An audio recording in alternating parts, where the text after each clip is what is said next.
Hello and welcome to the NASCAR Brawl Cup Series, race number 7, live tonight from New Hampshire Motor Speedway.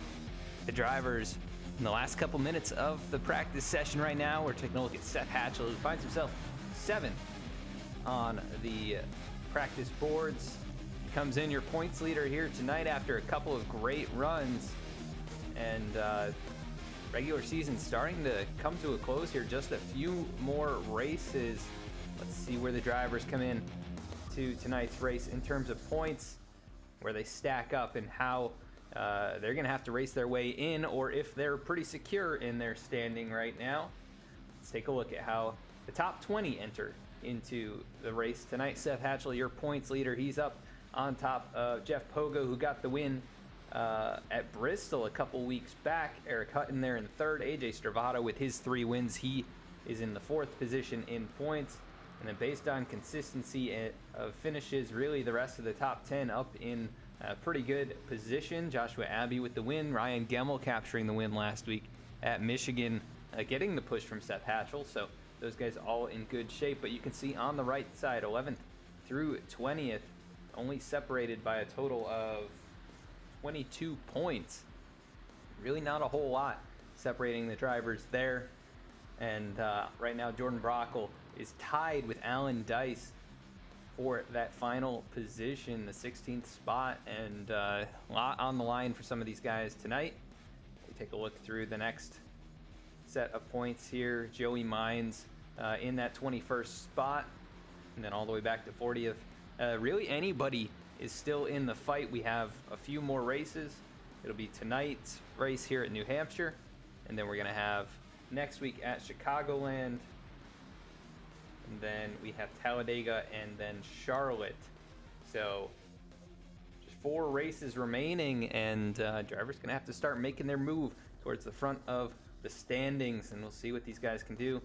We saw Brett Somers posting earlier today. He's going to try and mount a charge here in these last few races and try and climb in. Right now he's only 20 points on the outside. We'll see what he can do tonight. So we're going to bring up the qualifying ticker. Drivers headed to the pit lane, getting ready to go. Seth Hatchell gets rolling off here. We'll see what kind of lap time he can put down as we get going in tonight's event. First 5 minutes, as always, are going to be for qualifying, and the final 5 minutes of the qualifying session are going to be for the drivers meeting, where we will run some commercials. We want to thank everyone for tuning in so far.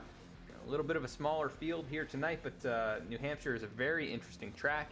Let's take a look at some of the information about tonight's race. So New Hampshire Motor Speedway, I just went to the racetrack here earlier this season for the NASCAR Cup Series race, and it was a lot of fun. I had never been there before. It's about a 7 or 8 hour drive for me, but really did enjoy it. Beautiful sights up there, beautiful area, and some pretty good racing this year. It's not always the most exciting in terms of a broadcast, but it's definitely a fun racetrack to race at. Very flat. You can see the banking there between 2 and 7 degrees per corner. And then on the straightaways, it's basically flat, just 1 degree, and that means you really got to set up these corners. You see Seth Hatchell fighting that race car as he exits the turn. Hatchell right now currently 6th out of 6, so he's going to try and pick it up here. We'll see if he did tag the wall or anything, and if he can actually improve his lap time. But right now, not showing too much speed in the qualifying session. That time across, he does improve his time quite a bit. But I think he might have tagged the wall. Yeah, he did. It does not count. He ran about a 30 flat, which would have been good for 3rd place, but it's not going to count for him right now. Let's take a look at Alan Dice. We saw him on the outside of the point standing, or outside of the top 16, right there in the 17th position. So we'll see if he can get a good lap time down. But continuing on with tonight's race information, 200 laps here tonight. It's going to be a pretty long one. Total of 200 miles at the 1 mile speedway. So a lot of action due to happen here tonight. Really looking forward to what we see as a racing product. And let's take a look at the weather here today. 82 degree air temp, but it is 113 degree track temp, so going to be a little slippery. And these cars, the 750 horsepower package, the low downforce. You can see the smaller blade on the back as Alan Dice makes it through 3 and 4 here. See what kind of lap time he puts down. That'll be a 30.26. Pretty good lap time for the first lap. That'll be 10th quick out of 12. We'll see if he can improve here on lap number 2. He gets a bit squirrely there in 1 and 2. Oh, and he's going to lose it coming out of turn 2, so he will not improve. Michael Newman on the racetrack right now. And welcome, Blazer Pete. Thank you for tuning in. You know, there's a lot of stuff going on tonight on TV and other streams. Some big time streamers streaming Among Us. That's a really fun game. Some pretty crazy streams going on with that right now. And we know NFL is back. The Truck Series race is on tonight. So we appreciate everybody who's here. And thank you for your support here tonight. Really appreciate it. As we see Michael Newman, he's already 8th on the board with his first lap time. We'll see if he can improve here. He's about a quarter second off of the pole, which is Ryan Gemmel, last week's winner. Very quick out of the gate. And Michael Newman does not improve. He's going to run about a 10th slower that time by, and I think he's just trying to get a bit more practice as he remains on the racetrack. Looks like Brett Sommer's getting up to speed. He'll have just enough time, I think, to get the first lap in. But probably not going to be enough for 2 laps as he gets out on the racetrack here. The Boston Web marketing machine.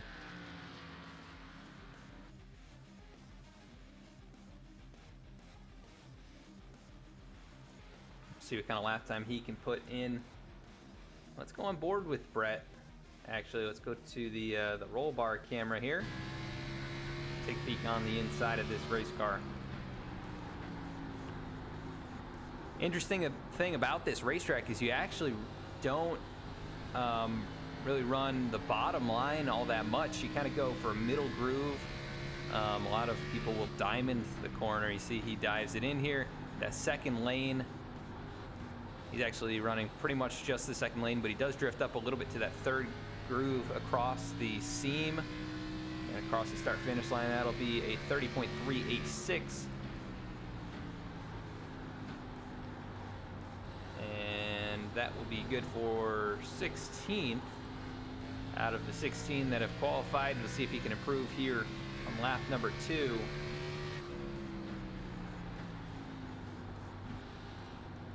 As we are past that 5-minute mark, so I'm not sure if it's going to count or not. But Brett coming out of turn number 4, we'll see if he can improve his lap time. 3.65, not a whole lot better, but it will move him up 1 spot in front of Dan Dill. And with that, the driver's going to head to their driver's meeting. So we are going to go to a quick commercial break. We will be right back with your starting grid.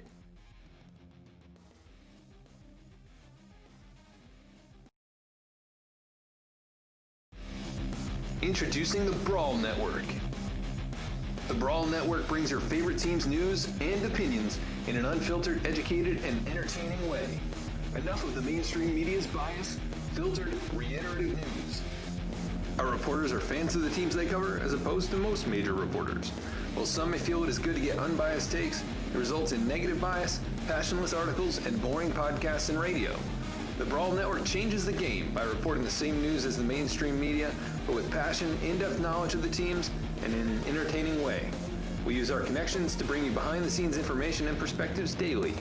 Brawl is a way of life here. For our listeners and contributors, we hear all opinions, voices, ideas, thoughts, and hot takes. The Brawl Network is where your voice is heard, and you can hear your voice. Also check out NASCAR Brawl, the newest Brawl podcast focusing on all the newest NASCAR and motorsports news from across the industry. We're proud to bring you the NASCAR Brawl Cup Series sponsored by this podcast and partnered with V-Speed. Watch weekly on Wednesdays at 8:25 p.m. Eastern Time right here on Twitch at VSpeedSyn. Check out the Brawl Network at thebrawlnetwork.com and on Twitter at Network Brawl, and the NASCAR Brawl podcast on Apple Podcasts and Spotify with new episodes coming soon.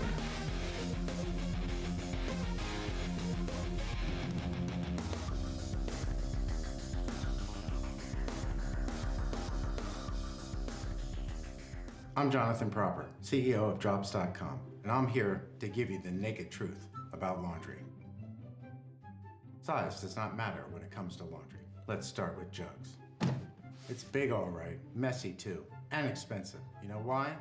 Lots of plastic, lots of water, shipped all over the country, from factory to warehouse to retailer. That's what you're paying for. It's a dinosaur, and we all know dinosaurs are extinct.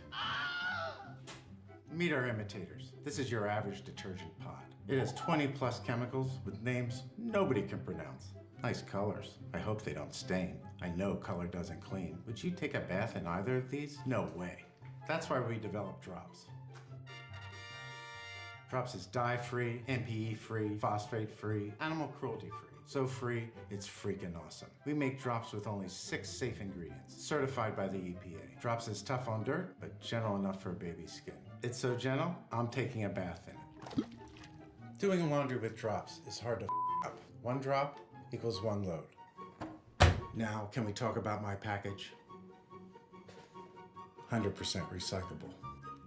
Manufacturing Drops ourselves and distributing directly helps us cut out the middleman and reduce transportation costs. With delivery plans as low as $4 a month, the average family can save $100 a year. Hello? What are you saying? The cleanest clothes at the lowest price? You're damn right it's a great deal. Thanks for calling.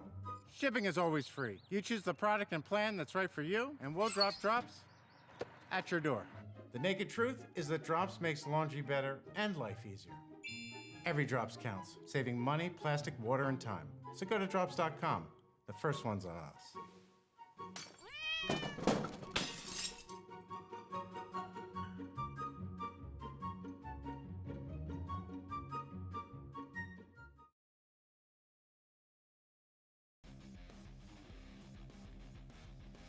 And back at the racetrack, just 15 seconds remaining in the drivers' meeting. So things wrapping up over there. Big shout out to the Brawl Network and NASCAR Brawl Podcast for sponsoring tonight's race, sponsoring this series. And big shout out to those guys. Go check them out wherever you can find podcasts. That's Apple Podcasts and Spotify. NASCAR Brawl has a few episodes up there already. You can check out the Brawl Network's different podcasts covering basically every single NFL team and lots of college sports, other pro sports. So check out all of that on Apple Podcasts and Spotify. As we go to our starting grid, Ryan Gemmel is going to be your pole sitter here tonight. Take a look at that starting grid. Gemmel won last week, and he's getting off to the right foot here in tonight's event. The number 16 machine going to be rolling off from the pole position with a 29.884, great lap time.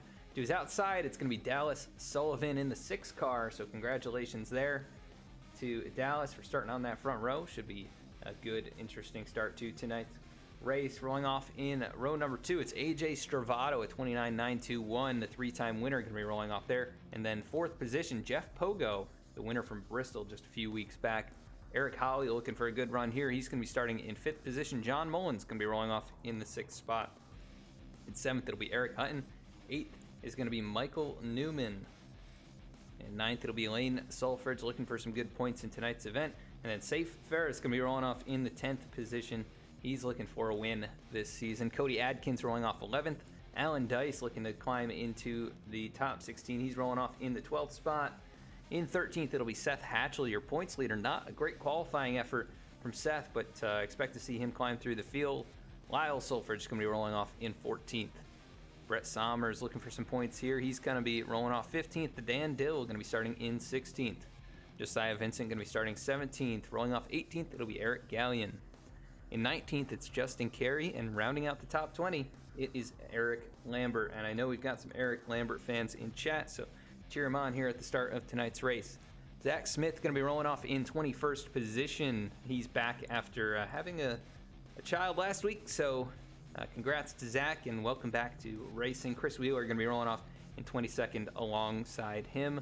Timothy Emanuele going to be starting in 23rd. Nick Starling going to be rolling off in the 24th spot.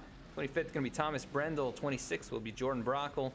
And rounding out the field here, it looks like 28 drivers going to be Dennis Steele, the number 28 car. So Decent sized fields, a few less than what we've seen here from these guys, but figured that was going to be the case tonight with the NFL coming back, the truck race, lots of other things going on in New Hampshire, one of the most difficult tracks on the schedule. Some drivers may not even have the track, honestly, but looking forward to what we see in tonight's race. Of course, like always, cheer on your favorite driver. Let us know who you are rooting for. We'll give you a shout out. We'll give them a shout out and follow along with them throughout the race. See how they do here. 200 laps from New Hampshire Motor Speedway about to get going, and Ryan Gemmel, the 16 car, about to lead them to the green flag. Alongside it is the 6 machine of Dallas Sullivan. Green flag in the air. We are underway for the Brawl 200 from New Hampshire Motor Speedway. Head down into turn number 1. Gemmel still right alongside Dallas Sullivan, the 6 car. Actually a great start here, and he's going to stick right alongside. Out of turn number 2, Gemmel way down the racetrack. Not sure why he elected to run so low, but it looks like Dallas Sullivan instantly going to take away the lead. We'll see if he can clear him here out of turn number 4. Gemmel charging hard back on the inside, and they're going to be side by side down the front straightaway. Gemmel giving him a ton of room. He's going to drop into second, so Dallas Sullivan straight to the lead here at New Hampshire. And we'll bring up the ticker so you can follow along as that battle is not going to end right away. The 21 goes around in the back, and we see Brett Sommers also right there. That's Justin Carey looping it around at a turn number 2. Looks like the car didn't actually even make it all the way around, and the 7 was able to pretty much keep the nose clean there. Let's go take a look at what brought this one out here early on lap number 2.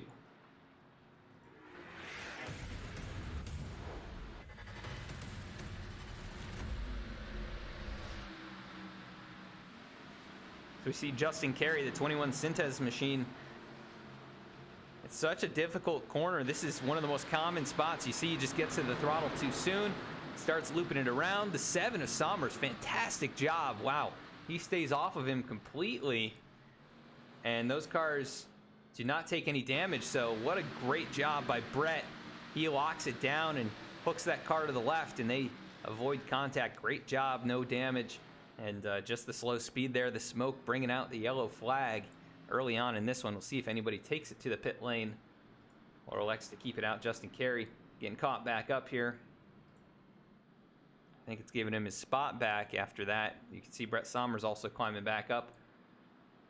And taking a look, looks like Jordan Shepler on the pit road. He's in his fresh new number 13 machine. Brand new paint scheme. He misses his box there, maybe not used to the pit sign with that brand new paint scheme, but Jordan Brockle right here in front of him. He's going to take 2 tires. Nick Starling also on pit road. He's in this full-on black race car and taking 4 tire stop here at least. He's sitting there for a while, actually, maybe just doing some admin duties while he's sitting on the lane. Shepler gets going here. And that is a paint scheme that we did up for Jordan. He was interested in a NASCAR Brawl and V-Speed scheme, so put one together for him. If you are interested in getting a paint scheme for yourself and showing off whatever brand or sponsor you may have, just reach out to us here on Discord if you want. You can also find us on Facebook, Instagram, and Twitter. You can also find us on our website, vspeedsim.com. You can message us on any of those platforms. You can take a look at the gallery we've got freshly updated over on our website. And if you are interested, we can start a discussion, see what you're looking for, and see what kind of package we can put together for you. But check us out on all those social media outlets where you can stay updated on what we're doing week to week. And also, we're going to be doing a giveaway when we get to 500 followers here on Twitch. We're up to 355, so we're making steady progress, and really appreciate everybody who supported us the last couple of months. And once we get up to 500, we're going to be doing a giveaway on Twitter, so you're going to want to follow us on Twitter at VSpeedSim. But check us out over there as well. So working under caution right now. It's up at the front. Dallas Sullivan, your leader. I think we're going to be going double file here and going to have the pace car lights off. We're going to be going green this time. It looks like we do have some fans showing up in chat now. Miller Time cheering on AJ Stravato. We've got some Eric Lambert fans in chat. A bunch of Eric Lambert fans in chat. We've got Brett Somers fans. Number 84, Jordan Brockle got a fan in here as well.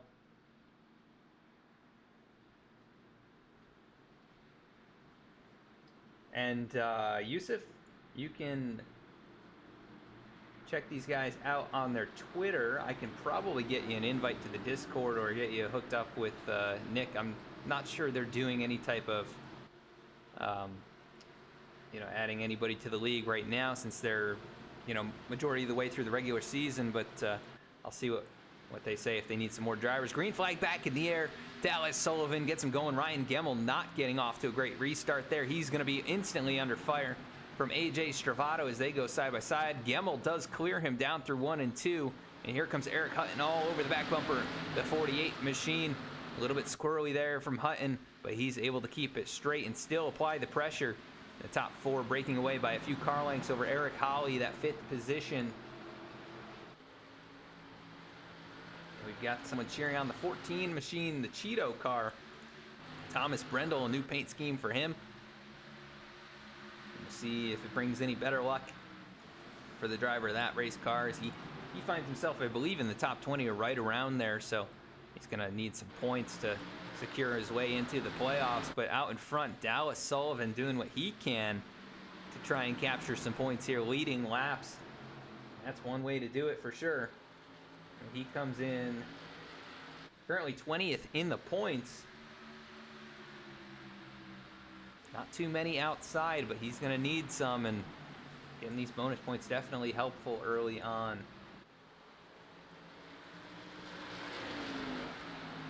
And yes, sir, Yusuf, we'll see if I can get you involved here. We are going to be bringing another league to the broadcast here on Wednesday nights. So if you're interested in some Wednesday night racing, I'll see if I can get you hooked up with a new league that we'll be announcing here soon. Just message me directly on Discord. I'll see what I can do for you. But Dallas Sullivan, man, he is out in front now. 3 car lengths pulling away from Ryan Gemmel. Those two, though, breaking away. And Safe Ferris looking to the inside. AJ Stravato. And that's for 4th position. Stravato got passed up by Eric Hutton. And now we see Jeff Pogo moving forward. Stravato very slow into the corner.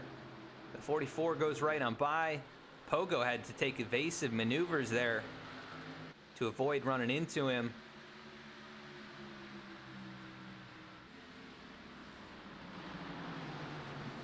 And you can see that 24 car running a much lower line. Stravato running that middle groove. The bottom line actually working decently well as Pogo did lose some ground. Here comes Seth Hatchell. He's starting to make his way forward. He's looking to the inside of Lane Sulfridge. The 71 going to give it to him. No contest there. Hatchell moves into the top 10. So your points leader starting to make his way towards the front. And second place in points, Jeff Pogo, just a few spots up the road. So Seth trying to hang on to that top spot. He wants the regular season championship. And he's had the consistency so far. But a couple drivers who've been quick all season and looking for victories. It's Dallas Sullivan. We've seen him lead some races, and right now he's showing some good speed here, New Hampshire Motor Speedway. But Ryan Gemmel starting to apply some more pressure. And that 16 car looking very strong the 2nd week in a row. We'll see if he can get another victory tonight. Got a Justin Carey fan in the chat as well. Justin right now back in the 25th position. We saw him get sideways, bringing out caution number 1, but able to keep the car clean, and he's carrying on his way. But right now, 12.3 seconds back of your leaders. And holding off Nick Starling for the moment. Jordan Brockle right up here in front of him, that 84 car. And Zach Smith making the return. That chromatic number 1 car. Good to see him back on the racetrack here. He's in 23rd spot. As he looks on the back bumper of the 7 car of Sommers, and Sommers starting to move forward a little bit here, so that is good for him. He needs those points. Said he was going to be making the charge. As we see a change for the lead, we missed it while we were looking back there, but Gemmel takes the spot away, and Dallas Sullivan already falling into the clutches of Eric Hutton, so the 6 car could have burned up the tires here very quickly.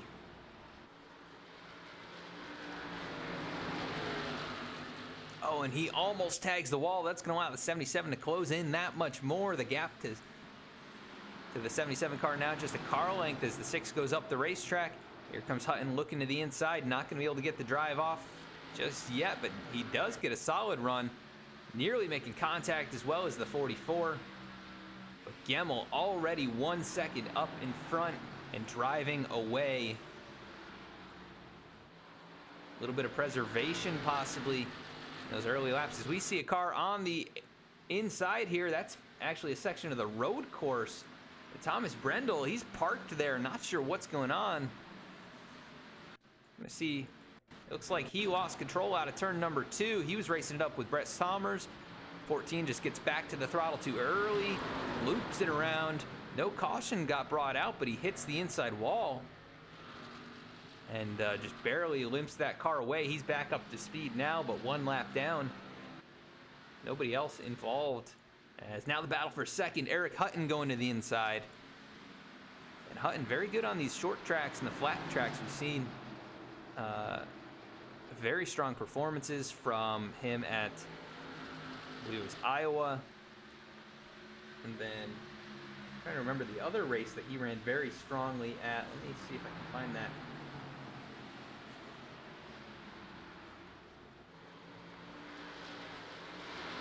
Oh, I believe it was Bristol. Bristol and Iowa, he ran very strongly, and he's got some speed here tonight, actually closing up on Ryan Gemmel just a little bit as he brings the 44 of Safe Ferris along with him. Good runs going by all of those drivers so far. And lap times right around the 31-second mark right now. So gonna be a decently long race here tonight, I think, with 200 laps, 200 miles. A bit longer than the last couple of races we've had.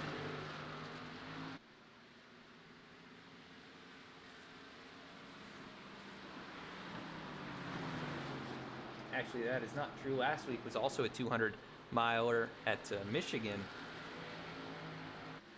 Just half as many laps because the track was twice as long. But the lap times are not twice as long, so we knocked it out pretty quickly. But speed's not too high here at this magic mile. And Gemmel currently holding on in the top spot, but the 77 reeling him in as the top 5 or 6 have really broken away. We see John Mullins up here in the 7th position. He has passed up Eric Holly, but John looking for a good run. We saw him run very strong at Iowa as well. And John looking for, I believe, his 2nd or 3rd straight strong finish if he can finish up here in the top 10. And he's starting to make a charge in the points as well.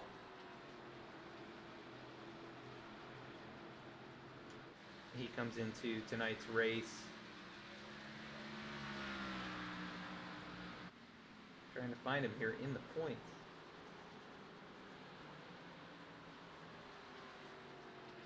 I'm not exactly sure where he is in the point standings.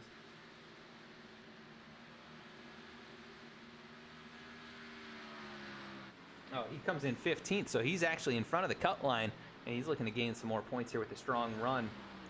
64 car up in 7th as Eric Holly starting to slip backwards. Here comes Seth Hatchell really wheeling that race car. Hatchell up to 9th spot after starting in the 13th position.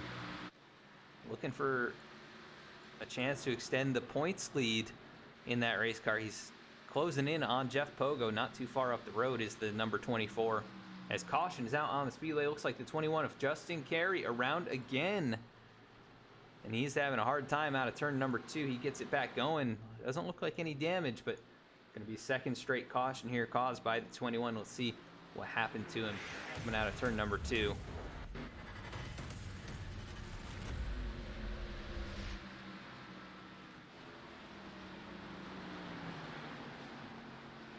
Taking a look at Justin as he makes his way through 1 and 2. Back end already squirrely, and he was already losing control before he even got back to the throttle. Able to just loop it around and park it here in the grass. But that is going to bring out the yellow as cars were coming up behind him. So yellow flag going to come out. He is going to be trapped 1 lap down by nature of the leaders coming back around while he was getting up to speed. Justin Carey going to go 1 lap down, and he's not going to be eligible for the lucky dog, I don't believe. But he may take a wave around here. We'll see what he does.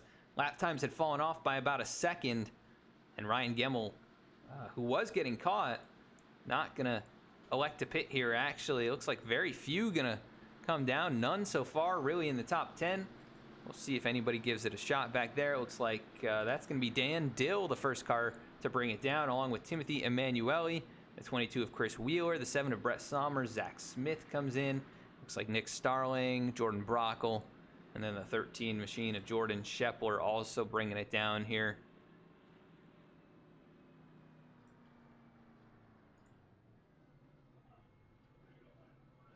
Ryan Gemmel, your leader, as we work under caution number 2 here, just an 1/8 of the way through the race. We're going to give a call up here, I think, to our pole sitter tonight, Mr. Dallas Sullivan. He was out there. He led 13 laps so far. We'll see if we can get him up in the booth here for a quick chat. See if we can find him here. There he is.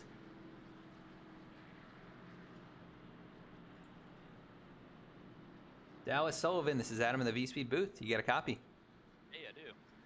Well, Dallas, you started on the pole here tonight. You've kind of gone the wrong direction, but you had a actually you started up on the front row, not the pole, but you led some laps. You've actually led about half the laps here so far. Obviously, the car is strong, at least on the short run.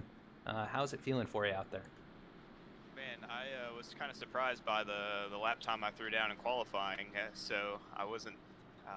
I did some long runs in practice, so I kind of knew what the car would feel like on the long runs, but I didn't know I had that short run speed, so kind of surprised myself there to put myself up in that position. So car feels really good right now.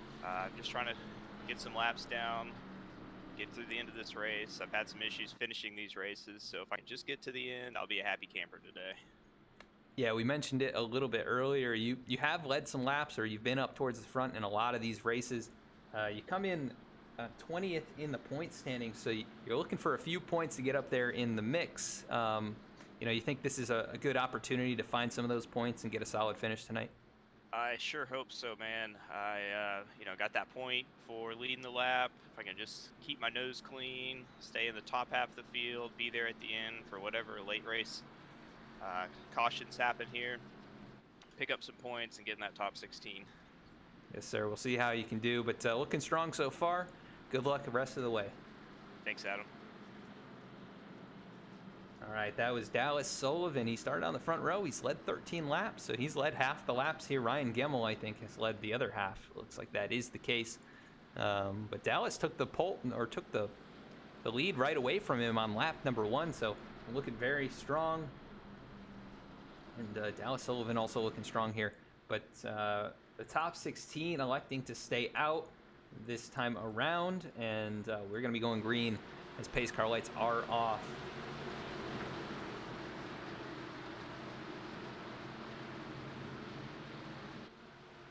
So it's going to be Ryan Gemmel, Eric Hutton, a couple very quick race cars, and Safe Ferris, who's made his way up into the mix here. He's in that 3rd spot. Green flag in the air.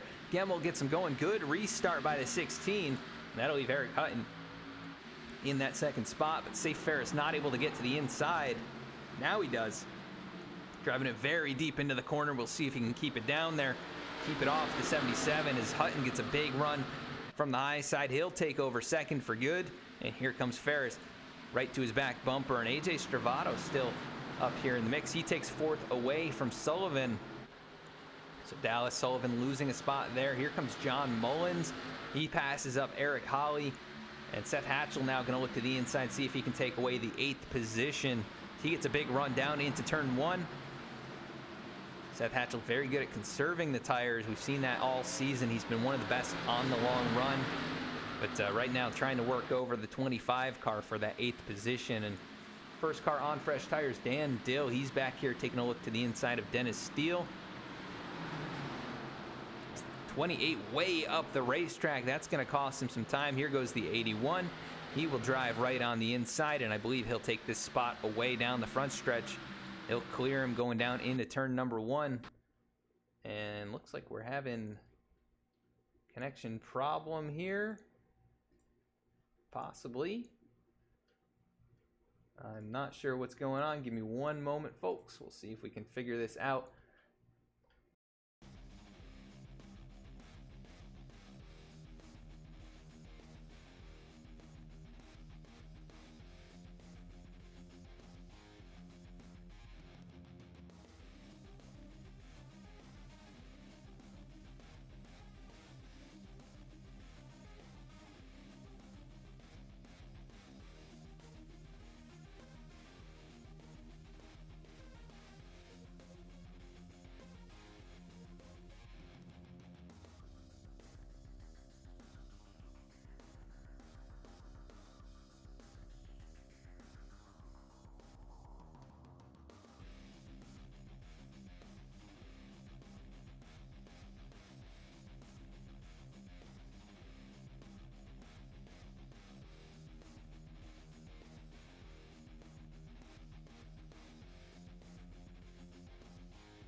Sorry, folks, we did have a connection problem. Looks like it dropped us out.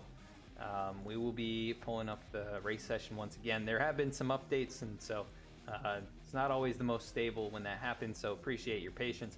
We'll get the race back up here in just a second, but we're going to run a couple commercials in the meantime, so don't go anywhere. We'll be right back.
There you see Dale Earnhardt, the defending champion, a man who has won here at this racetrack. He has been absolutely second to none in 1987.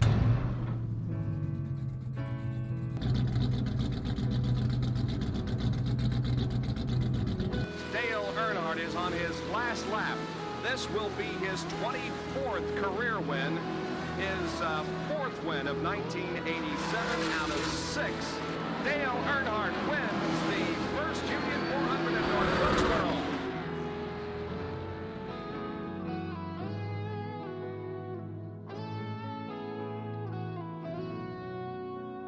Everyone's wondering what can stop Dale Earnhardt. He's on a roll, 4 wins and 6 starts. I mean, is there anybody can handle you? There may be a little more here underneath the sheet metal. Well, I'm sure this afternoon we'll know a lot more, and we've got 500 miles to run. We'll see what happens. Good luck today. A magnificent 19th annual $500,000 Talladega 500 is won by Watsonville, Georgia's Bill Elliott, and the siren is beginning to ring. You'll probably hear it in Dahlonega. Bill Elliott has won.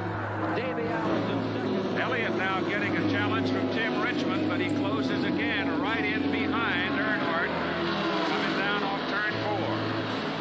And Earnhardt loses it, goes on the grass, comes back, and Elliott goes inside. And Earnhardt still got the lead. Incredible. Decent driving by Earnhardt. 7 laps to go. Earnhardt went on the grass.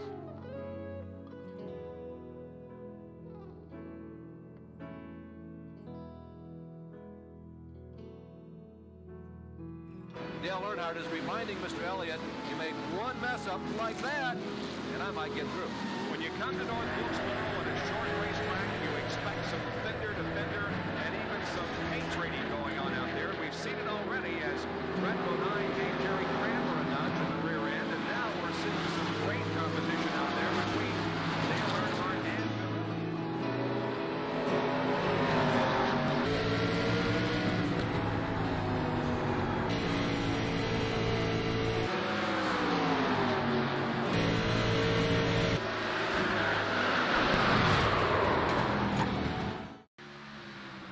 All right, we got it back up here. Appreciate your patience, everyone. So sorry for that. Again, some updates to iRacing over the last couple of days, and we launched it through the UI, which I am not familiar with at all. I've been using the website over the last 4 or 5 years to really run this, this service, and so it launched correctly. We were running it fine, and all of a sudden just crashed on us. So not sure what was going on, but Ryan Gemmel still holding off Eric Hutton up here for the lead. We only lost about 10 laps, I think, 10, 12 laps of time there. So really appreciate everybody sticking with us and being patient for that. But Ryan Gemmel hanging on to the top spot here. We'll hopefully have all the session information in just a little bit. So Gemmel leads the 77. Safe Ferris has held on to third place. Jeff Pogo has taken over fourth. Looks like Stravato starting to go the wrong way. He's actually being caught up by Seth Hatchell. So the 8 car making his way forward, and please excuse the cars turning white and updating the paint schemes. That's what's going to happen as we get the session back up and going. As Gemmel leads the way, his teammate in Hatchell, who pushed him to the win last week, is making his way forward. Hatchell up to 7th. Let's take a look at a couple other drivers back here. Eric Lambert in the 18th position. He's in that 3 car right there. He's got some rear end damage though, so could be hurting the downforce on the back end of that race car. Timothy Emanuele, who had such a strong run at Bristol, he's up here in 19th. And then right behind him, Dennis Steele was the last car to not take tires. He's dropped back a few positions to 20th. Dan Dill not making a ton of progress. He was the first car on fresh Goodyear Eagles. He's up to 14th right now and starting to move forward. But at the front, this battle hot and heavy. It's the 16 and the 77.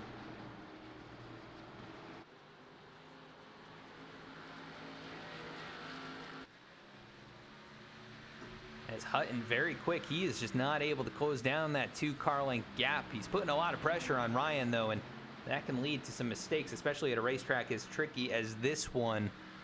As they make their way out of turn number 2, the 77, a little bit squirrely there. He almost tags the wall, and Gemmel's able to stretch that lead out now to about 4 car lengths as they head down into turn 3 and 4. That is your battle, and then right behind them, Safe Ferris. He's waiting for something to happen so he can make some magic here. Is just coming up to the quarter way mark. He gets big loose coming out of turn 4, able to hang on to it, and no pressure from behind as Pogo about 6/10 back in that 4th position. Oh, we got cars going around, it sounds like. Or I heard somebody get very loose up the road there. I think that's the 3 car. Eric Lambert, he's very slow. He's lost a lot of ground. I think he might have looped it. Yes, he did. He looped it on the backstretch very late. He actually lost it on the straightaway. caught the inside wall and eventually got her going once again, but he is way back right on the tail end of the lead lap and with some more damage to that race car. But that battle for the lead continuing to get hotter and hotter.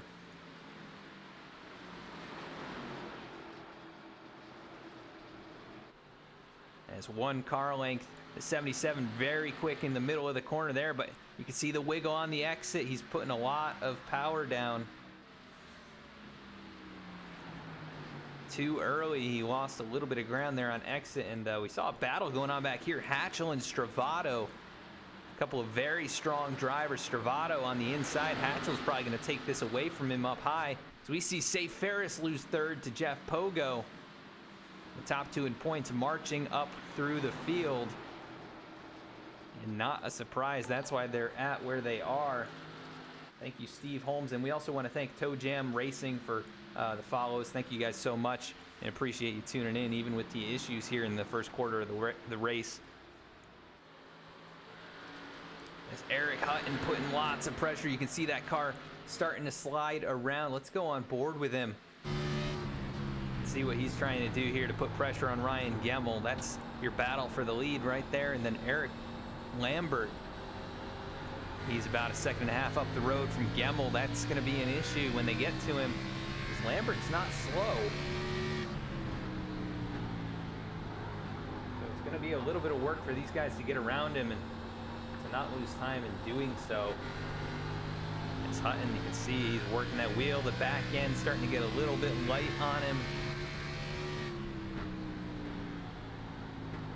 As they make their way down into the corner here, Hutton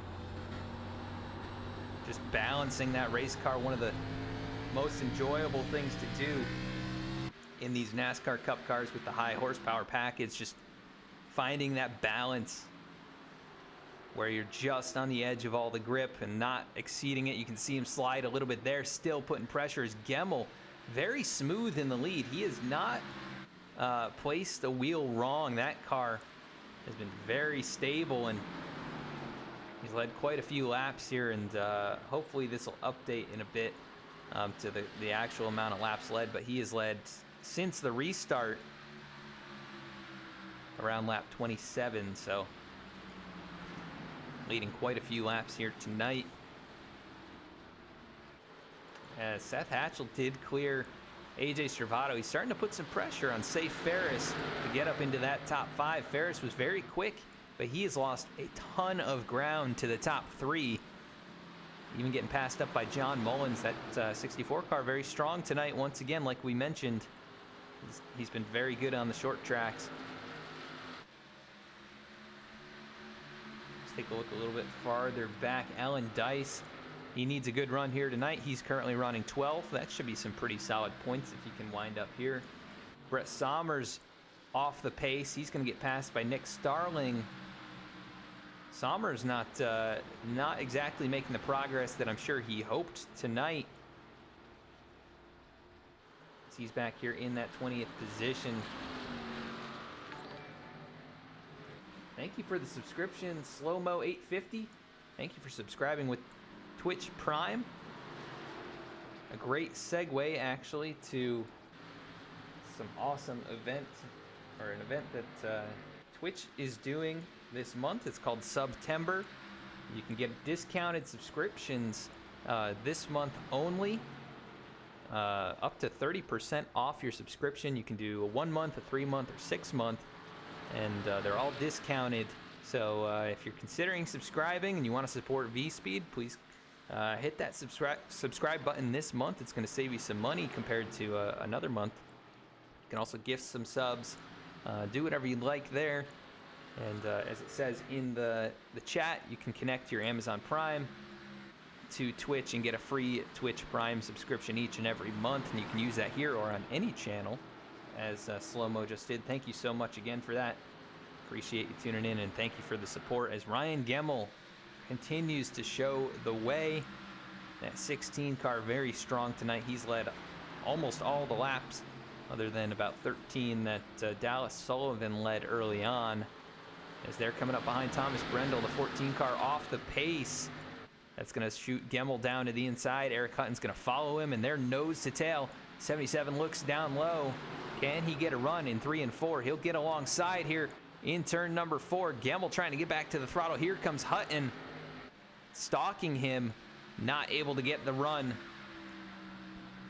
And I think Jeff Pogo could be quietly sneaking into the picture. He's less than a second back as we have pit stops starting. Dennis Steele, I think he actually made some big contact. That's why he was on pit road. 24-second pit stop. So I think he was just getting some damage repaired to get that car back out and competitive. But he'll join up with the leaders on some fresh Goodyear Eagles. So this will be an interesting situation here. As see, Hatchell did end up getting by Safe Ferris, and Ferris dropping back to 7th. But Hatchell up in the top 5. That 8 car moving forward. Here comes Dennis Steele looking to the inside on those fresh tires. He'll probably get a good run and might be able to get by Hatchell and these guys here pretty quickly. But Eric Hutton continues to apply the pressure. They made their way around Jordan Brockle, who looked like he was in the wall. Brockle did make contact. He's got right front damage. That 84 car just letting the leaders pass. But very, very slow in doing so. He almost makes contact with the 28 car. But they all live to tell the tale. I'm going to focus on this lead battle, I think, for the majority of this race. This is definitely the most important battle on track, and it's one of the hardest ones to ever make a pass. Is Eric Hutton so strong in the middle of that corner, but he needs to be better on the exit, and he can't make a pass in the middle of the turn here. It's just impossible to do so. But Gemmel, he's holding it down. Here comes Jeff Pogo sneaking in. He's cut that gap down another couple tenths. He's running as fast as Hutton. Those two the fastest on the racetrack. And I think we'll probably start to see some pit stops in the next 10 to 20 laps. And we'll start to see the strategy come into play. Looks like Cody Adkins got looped around here on the backstretch, or he's slowing up maybe to bring it down to pit road. Here he comes, starting the cycle early. That's the number 31 car. Cody Adkins is at the front, side by side for the lead. Here comes Hutton to the inside again. He's going to try it in the middle of 3 and 4. Oh, Gemmel gets loose. The 77 gets loose beneath him, but Hutton's going to be able to keep the power down. He'll lead that lap, and he'll try and take it away here in 1 and 2. Not going to be able to do so as he gets pinched down by Gemmel. The 16 really pinching him down. And what a battle, side by side, door to door, down the back straightaway. What a run. And this looks very familiar to me. I've had some good battles just like this. As Hutton trying to make the pass, he's going to get to the inside. He'll slide up in front of Gemmel and take the lead away. Here comes Dennis Steele trying to get another lap back. But Gemmel loses the lead. Eric Hutton out in front, and I think that 77 could start driving away with it. The speed that he's shown here on the short run. And Jeff Pogo now on the back bumper of Gemmel, so that 24 car looking good. He's starting to climb up towards the front when it matters.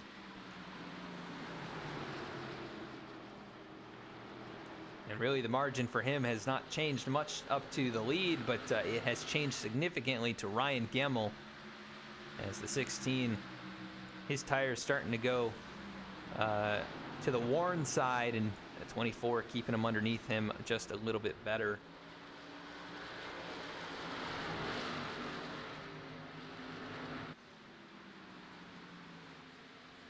So we take a look again at the weather in tonight's race. Looks like the track temp's a little cooler than it was in qualifying and practice. It's still pretty hot and going to be burning the tires up. The 24 just a car length back. He looks half a lane low. We'll see if he makes a move here. Dives into the corner pretty deep. And he's going to take a pretty nice approach here. Diamond it a little bit. The 16 going to drift up the racetrack. I think 24 will get a nice run on exit. Still a gap 1 car length between second and third, as Hutton is already 1.1 out in front. Pogo's going to have to focus on getting past the 16 of Gemmel here quickly if he wants a shot at getting up there and racing for the lead, as the 77 continues to drive away 2/10 of a lap at least faster than anybody else in the field. Scrivato also very quick. He's back to the bumper of Seth Hatchell. A 48 big wiggle there, though. That's going to cost him time. He'll lose a couple car lengths. And Hatchell, who's up here in the 5th spot, he's probably your biggest mover in the race so far. Started back in 13th. He's up to that 5th spot. Caution is out on the racetrack, though. The one car of Zach Smith going around on the front stretch. And that changes things up quite a bit. Let's go take a look at what happened to Zach.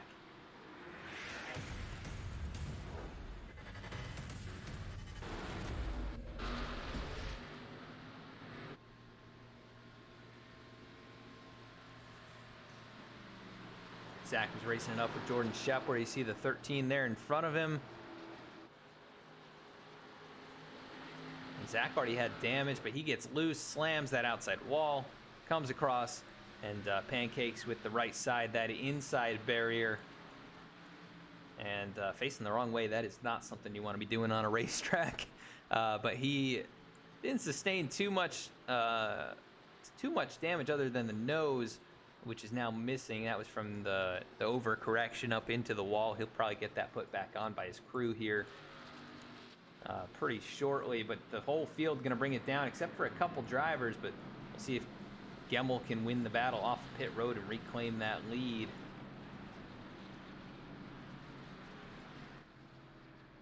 Taking a look at the end of the pit road here. Hutton gets going. Gemmel, I think, gonna beat him out of pit lane. And then third, I think, might have been John Mullins. We'll have to get the call on that one. That was so close between the 64 and the 48. And it looks like 64 gonna take that spot. Did Stravato get speeding? He did not. He just got beat by the 64, and big loser on that exchange. That is the 24 Jeff Pogo, 16.3 second pit stop. And wow, yeah, a lot of pit stops over 16 seconds there. That's very unusual. As Timothy Emanuele stays on the racetrack, everybody else has brought it down. A few drivers on the tail end who had already made their stops. That's Safe Ferris. He pitted early and trapped him one lap down, so he's going to take a wave around here. The 44 car, he's had some bad luck with the pit cycles this season and trapped laps down and trying to shortcut things, but it ends up biting him.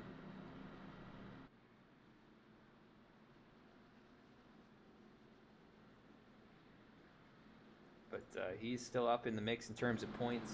Comes into tonight's race in the 6th position and not too far back, just 55 points back of your points leader, Seth Hatchell.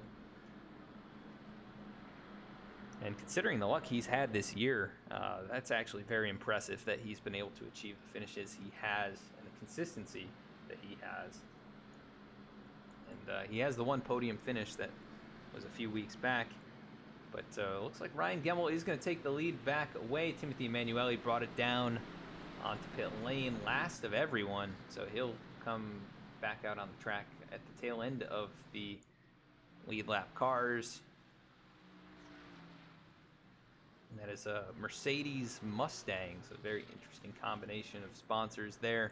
But must be a big F1 fan, and some crazy news in F1 this week with Sebastian Vettel going to Aston Martin Racing and Perez leaving Racing Point. So very interesting news over there. A lot of racing news this week with Auto Club being reconfigured, Jimmy Johnson committing to IndyCar for 2 years, and all the F1 news that was happening over there. So been a lot of fun this week as Ryan Gemmel gets him going. Green flag back in the air. Great jump from the 16. Eric Hutton timed it pretty well as well, and he's going to hold on to second. John Mullins looking like he could take away third spot, and it looks like he will take it away from AJ Stravato. So Mullins showing some strength here around the midpoint of this race. But Stravato going to look to the inside, and we've seen Stravato so aggressive early on runs this season. They go side by side for third through 3 and 4. Coming out of turn number 4, the 48, a big run on the inside. He'll take that spot away and clear himself. 64 drops to the 4th position. Stravato was going the wrong way on that run, though. We'll see if he can preserve the tires a little bit better here. You see him get a little wiggle out of the corner there. Gemmel now 2 car lengths up the road from Eric Hutton. Seth Hatchell in this 5th position. He's got another shot to make up a few more positions. He's got Jeff Pogo, who I thought had lost more spots than that, but he is in the 6th position after running in 3rd for a while there.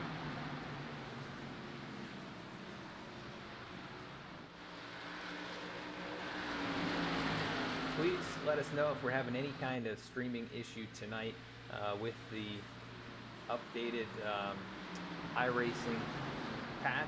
We want to know if any errors are coming through on your end or what the stream is looking like. So please always continue to give us feedback throughout the broadcast. Let us know if anything is wrong, and we will try and correct it as soon as possible.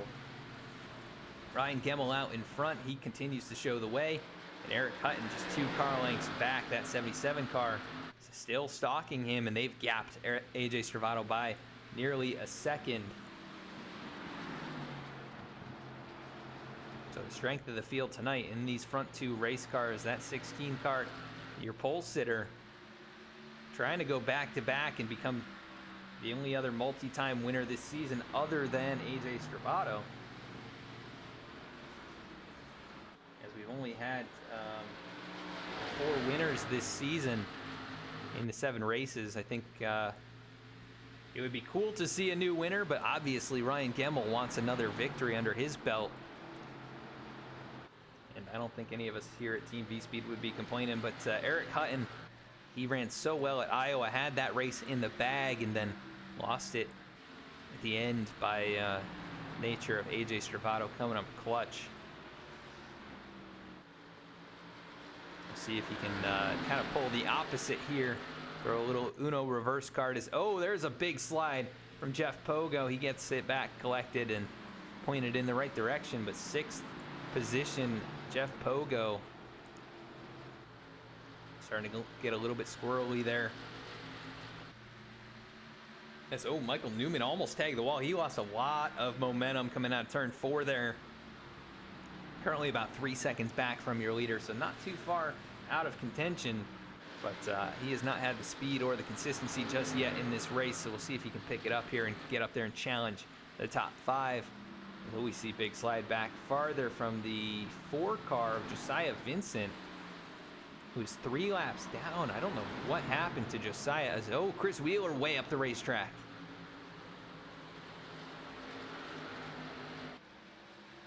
Josiah, 27th, last car on the racetrack, 3 laps down. Not looking good for the 4 car, who has run so strong this year. He's been incredibly strong this season. But Chris Wheeler, he had an issue there. He's lost a bunch of spots. Currently riding in,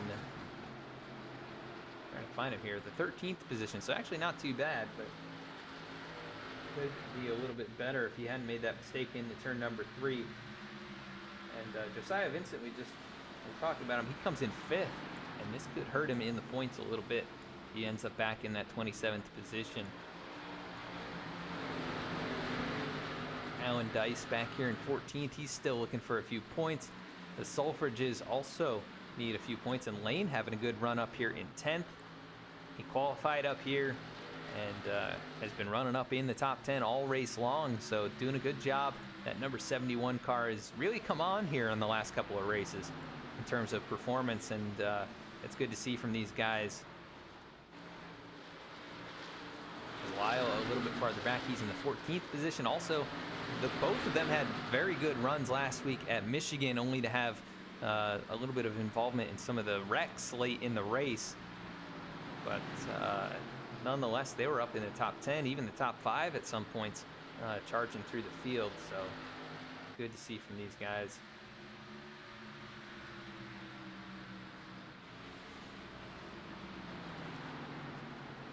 driver we had talked about a little bit earlier, and I actually brought out the last caution. That is Zach Smith, that one car. Oh, as he gets going back around while we're talking about him, loops it around, yellow flag comes back out. Zach Smith, he must have heard his name on the broadcast or something. He got distracted and loops it around. So easy to do at this racetrack, especially with his damage. We saw it right there, but let's take another look at what happened from a little bit of a different view.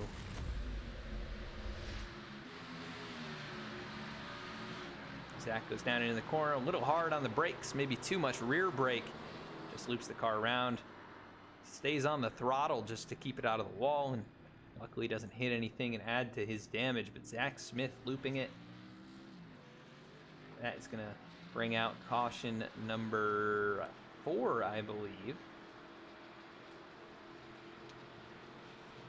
It's 2 plus the 2 that we had before, so 4 cautions in this race at least. Here in the first 83 laps. Not too bad, though, considering the racetrack we're at. It's such a difficult one.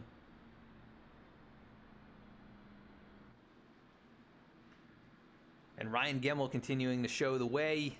We're going to cut to another quick commercial break. We will be right back.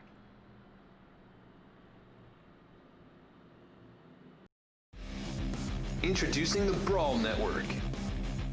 The Brawl Network brings your favorite team's news and opinions in an unfiltered, educated, and entertaining way. Enough of the mainstream media's bias, filtered, reiterative news. Our reporters are fans of the teams they cover, as opposed to most major reporters. While some may feel it is good to get unbiased takes, it results in negative bias, passionless articles, and boring podcasts and radio. The Brawl Network changes the game by reporting the same news as the mainstream media, but with passion, in-depth knowledge of the teams, and in an entertaining way. We use our connections to bring you behind-the-scenes information and perspectives daily. Brawl is a way of life here. For our listeners and contributors, we hear all opinions, voices, ideas, thoughts, and hot takes. The Brawl Network is where your voice is heard, and you can hear your voice. Also check out NASCAR Brawl, the newest Brawl podcast focusing on all the newest NASCAR and motorsports news from across the industry. We're proud to bring you the NASCAR Brawl Cup Series sponsored by this podcast and partnered with V-Speed. Watch weekly on Wednesdays at 8:25 p.m. Eastern Time right here on Twitch at V-Speed Sim. Check out the Brawl Network at thebrawlnetwork.com and on Twitter at Network Brawl, and the NASCAR Brawl podcast on Apple Podcasts and Spotify with new episodes coming soon.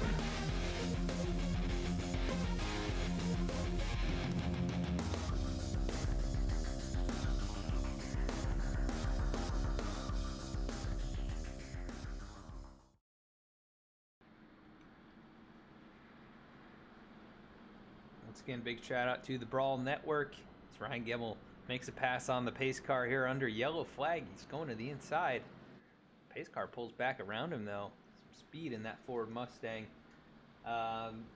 We do have some merchandise here for the NASCAR Brawl podcast, as well as the NASCAR Brawl Cup Series. You can check it out on our website, vspeedsim.com/shop. You can save 10% on your purchase of $10 or more using code BRAWL10. That's going to be on any item in the shop, so head on over there.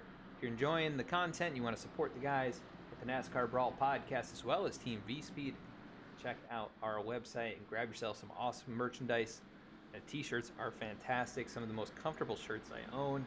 We've got some hoodies, some hats, some really nice hats too, some flat brims and trucker caps, so check them out, see if there's anything you like, and you can save 10% as well.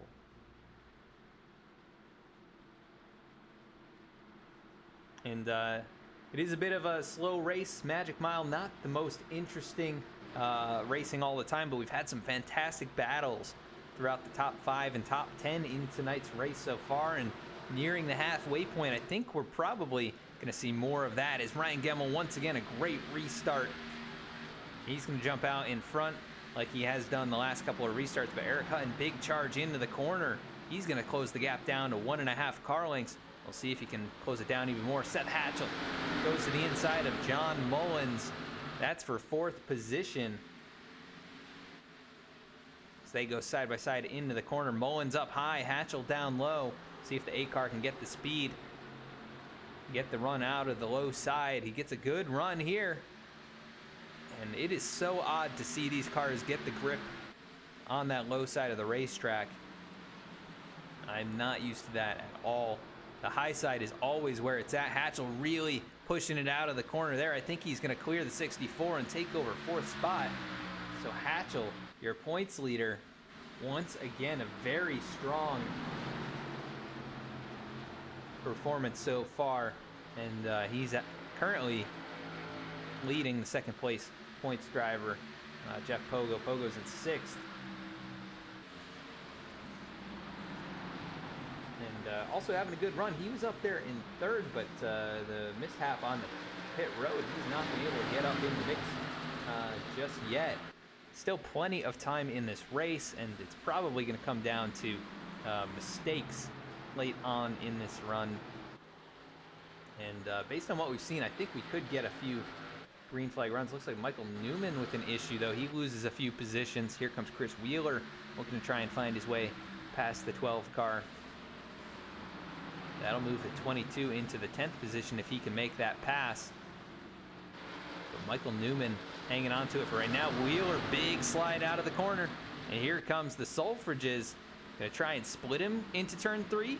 The 71 backs off. Here goes Lyle to the inside. He'll take over the 11th position. And here comes Dallas Sullivan. Dallas was up there. He led 13 laps early on in this race. Not sure what is going on. Maybe he was one of the drivers caught a lap down. And he said he was surprised by the speed that he had in qualifying and practice and early on in this race, but finds himself mired back here, and this will be the ultimate test to see if he has the speed that he had while he was out in front. Up at the front here, it's still Gemmel and Hutton, the top 2, keeping the status quo right where it's been all race long. And AJ Scrivato, he's been up here in 3rd, just not quite enough speed to get up there and battle with those guys. But I think the dark horse in this is going to be Seth Hatchell. He didn't have a good qualifying run, but he was decent in practice. Looked like he was top 10 in speed. As caution back out, that's Jordan Brockle on the backstretch going around. Eric Lambert involved, the 31 of Cody Adkins, as the 31 backs that car up. I think he might be a little frustrated with Brockle. It almost looked like he was going to try and run into him while he backed up, but did not make contact there. Let's see what happened to bring this out. I think it was Adkins starting it, or maybe Lambert. We see those two racing up. Lambert here in the 3 car. He gets sideways, overcorrects, takes the 31 out. Jordan Brockle just goes straight into the 31. Big hit there. As Brockle seemingly had nowhere to go. The hole had opened up on the right side, but he was already committed to going low, and the smoke was there and hadn't cleared yet, so he makes big contact, and that's going to really hurt his chances tonight. And he'll bring it onto the pit lane now, along with those other drivers. Here's Jordan Scheffler also bringing it down here. He's up to the 20th position now. Seth Hatchell on the pit road, along with quite a few others. And it appears the top 4 have kept it on the speedway. And Jeff Pogo wins the battle off. He'll take 2 tires. Eric Holly taking 2 tires. Everybody else going to take at least 4 tires and fuel. Potentially damage repair as well.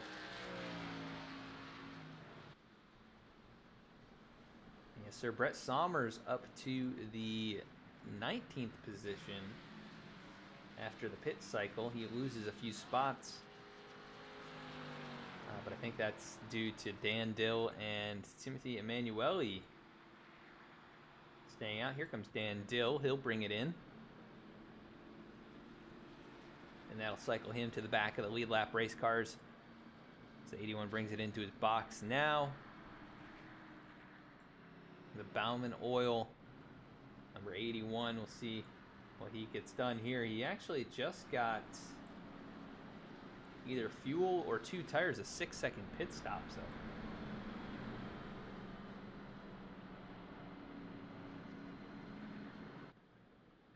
Ryan Gemmel, he's trying to dominate tonight. He's led almost the entire race other than about 13 laps. Actually, Eric Hutton did take over the lead before the pit cycle started, so Hutton, he's been cycled back to 7th now, losing a few spots on pit road this last time, with Stravado passing him up, and then the two tire takers in Jeff Pogo and Eric Holly. We'll see how that works out for him. Only about 10-12 laps, I believe, on the tires. So there shouldn't be too much heat cycling going on with the left sides, as we're going to get the 1 to green. And that'll leave us with just over 100 laps in this race when we do get that green flag.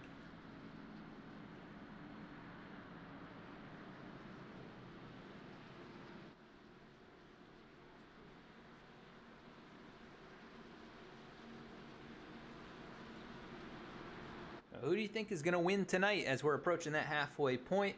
Again, cheer on your favorite driver. Let us know who you're rooting for. We know we've got a variety of fans in chat tonight, cheering on drivers like Brett Sommers, Eric Lambert, AJ Stravado, and others.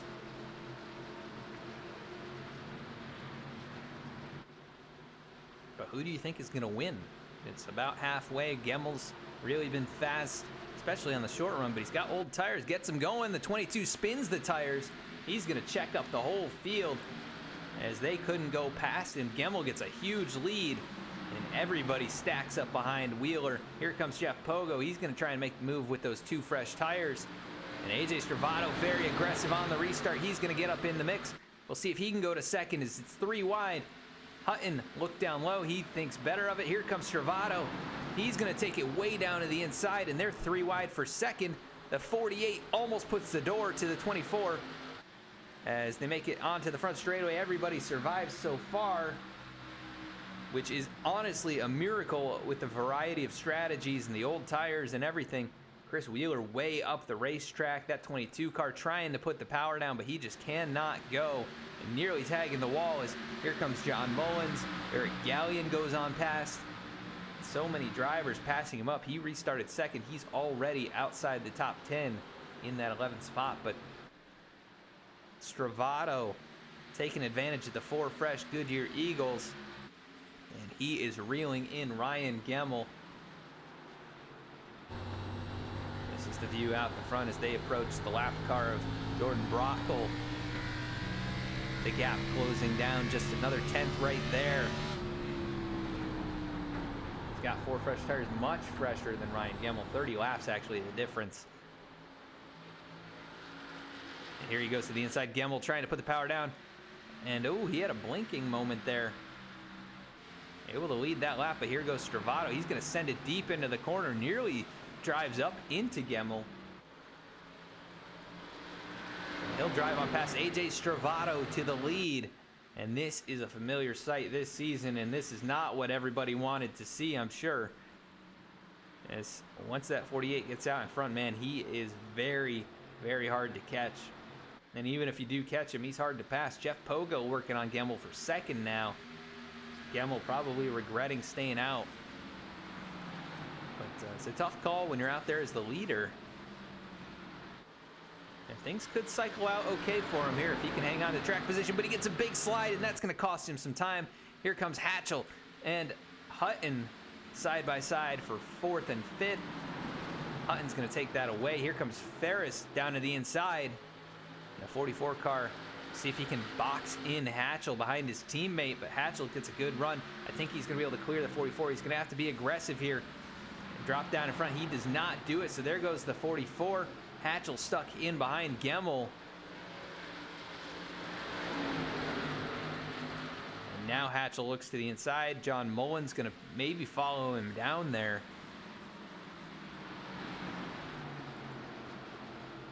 And how about Jeff Pogo? Those 2 tires. He is not letting Stravado get away. He's actually reeling him back in.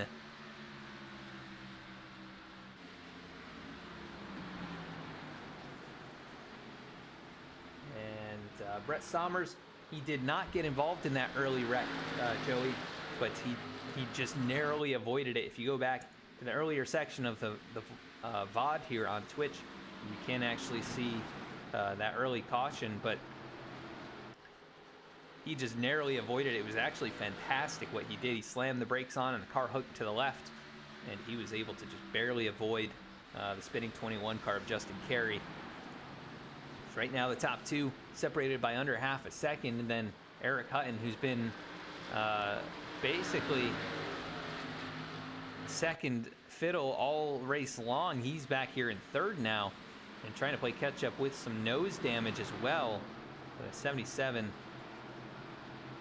trying to work his way back forward. Gemmel, though, man, that car's been so good, but 30 lap older tires, you're just a sitting duck. You know, he'll be able to probably pit at some point here, get back on cycle, or continue with his cycle. But he'll have to pit here in probably about 30 laps for fuel and tires anyways. And then he might be able to go to the end. It'll be very close for fuel and tires for him. Whereas the rest of the field, they're going to be able to go, you know, another 40, 50 laps, and it's not going to be any issue for them. 48 still maintaining the gap to Jeff Pogo. 4 wins between these two drivers here. 3 of those being in the 48, 1 in the 24. But both of them in the top 5. Thank you for the follow, Kenny. Appreciate that. Thank you for tuning in. And welcome to V-Speed. Remember, this month is September, so you can save up to 30% on your subscriptions here on V-Speed this month, or any gifted subscriptions as well. So if you're interested in that, you can also connect your Amazon Prime to Twitch here and get a free subscription each and every month. But if you want to do a paid subscription, you can save some money and do so with a little bit of a discount this month. Right now, Eric Hutton starting to reel in the 24 of Jeff Pogo. That gap down to about a half second. Safe Ferris also starting to march forward. He's about 0.6 back from the 77 car. And Seth Hatchell here in the top 5. Man, he's still got a solid run going. Even starting a little bit on the back foot tonight. He's been very strong and very consistent, as John Mullins also very good in tonight's race. Mr. Dallas Sullivan starting to make his way back forward. He's in 13th. We'll see if he's got the speed to climb back up there. Right now he's running a couple tenths faster than some drivers, but he's a couple tenths off of some other drivers, like Alan Dice running 2 tenths faster than Dallas last time by. Thank you, Blair9563, for the follow. Appreciate that. Thank you for tuning in. I hope you guys are enjoying the broadcast tonight. I know there's a lot going on, so it really means a lot that all of you are here and watching tonight. You know, NFL coming back on. Hopefully that's a good game. It was probably going to be a shootout, but I have not been able to see what the status of that game is right now. As AJ Stravato, he's starting to pull away. We've seen this story play out before, where somebody dominates the race. Stravato sneaks in here right at the halfway point this time. See if he can drive away with this thing, but still lots of time remaining, and mistakes can happen. We've seen that 48 car not be perfect tonight, but he's been very fast here once he's gotten out to the front. Eric Hutton has been faster, though.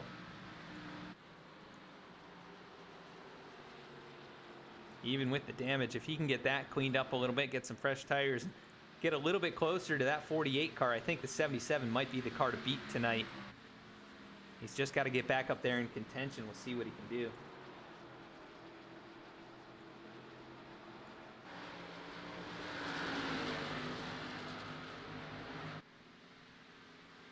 So Seth Hatchell, he's back there in 5th. He's still got pressure from John Mullins. Not a lot of side-by-side battles going on right now. And thank you for the update on that. As we have a caution on the speedway, I'm trying to figure out who it was. Possibly the 14 car, Thomas Brendel. maybe Eric Lambert as well. Let's go take a look, see what happened.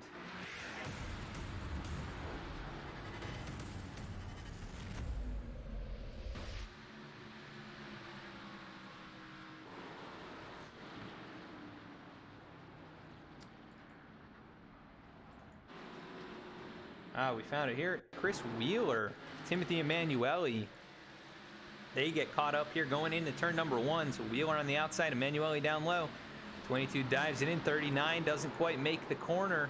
And then the 4 of Josiah Vincent was right there. It looks like they basically avoided contact, but let's see what happened to the 39 in all of that. See if he made any contact. Good job hanging on to it from both of them. That can be so difficult. And man, Josiah Vincent, he's right there. He's already 3 laps down. He avoided contact, so he might be able to take a wave around here if he's lucky to do so.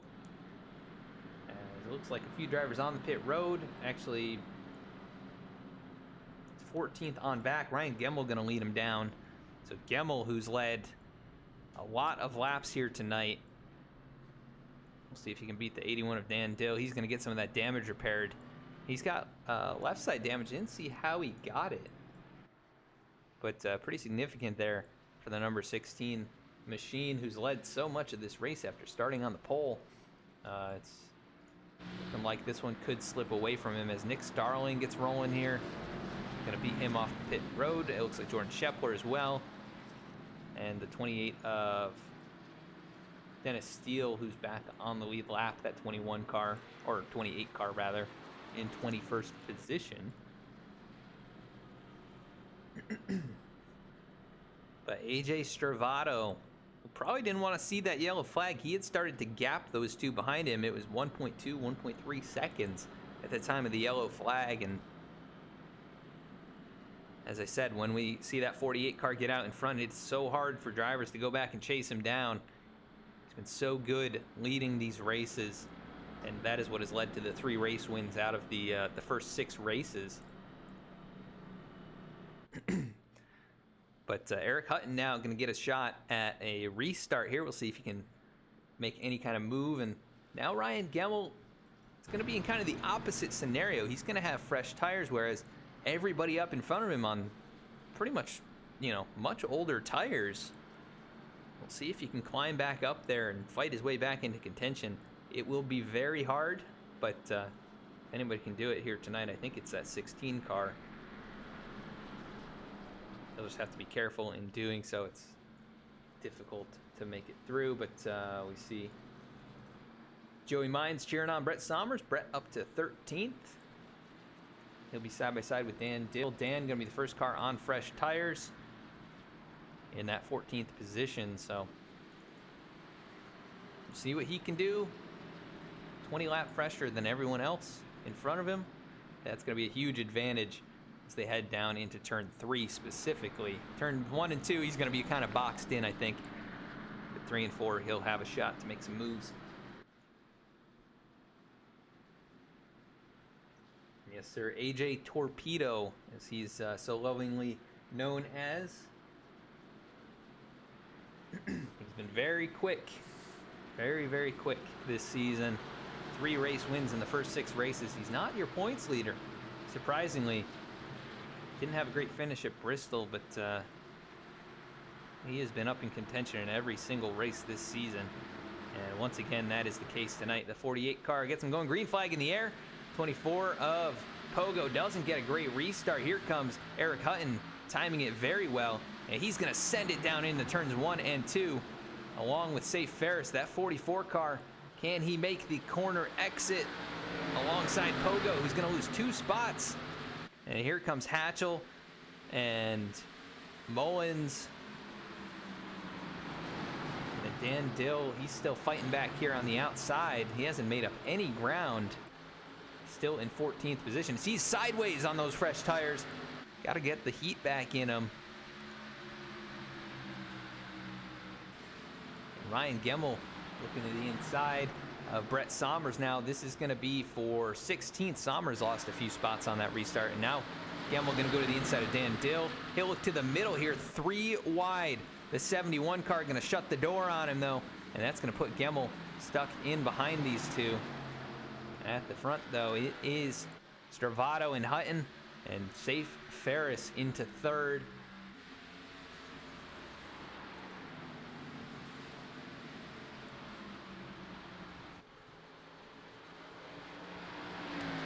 And, one driver we don't see in here tonight, Joshua Abbey, the Week 1 winner from Daytona. He is not here, and he finds himself, I believe, 10th in points and locked in with the race win, but not going to be helping himself out here in the point standings. Not going to be able to compete for a win tonight, so we'll see him back next week, hopefully. As Eric Hutton still a half-second back. He's been unable to close, and I think that nose damage is going to start to play a role, especially as the run progresses. I think it's just going to get tighter and tighter for the 77 car. Yes, the more I look at that, the more significant it actually appears. So we'll see if his crew can fix it up here on any of these remaining pit stops. As he rides in that second spot, Safe Ferris third, John Mullins up to fourth. He was able to get past Seth Hatchell, and Hatchell's still up here in the top 5. Oh, we got a car going back around there. That is Eric Holly. Caution gonna fly again. And turn 2 strikes again. Eric Holly noses down into the inside wall. The yellow flag back on the speedway. Let's go take a look at what happened to Mr. Holly.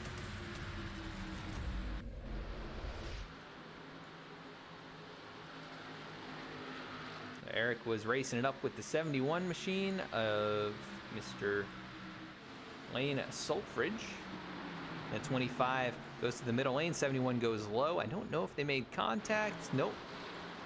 25, just like we've seen so many times, he loops it around, and Lane barely keeps it off of him. The 25 just barely taps the inside wall. He gets it back up to speed, remains on the lead lap, but not really taking damage either, just damaging his feelings most likely. It is not fun having that happen, even if you save the car from any significant damage. We'll see what the leaders elect to do here with about 30 laps on the tires. We saw what happened to Gemmel when he was out there on 30 lap older tires. We see Dan Dill, Eric Lambert, and others, but the top 18 going to remain on the racetrack. And Ryan Gemmel had made it up to 12th, so he gained about 6 spots on that run, so good job in a short order to gain some spots. Dan Dill brought it back down here, so we can't really tell what he ended up doing on the run, but I think he lost some spots, actually, even with the fresh tires.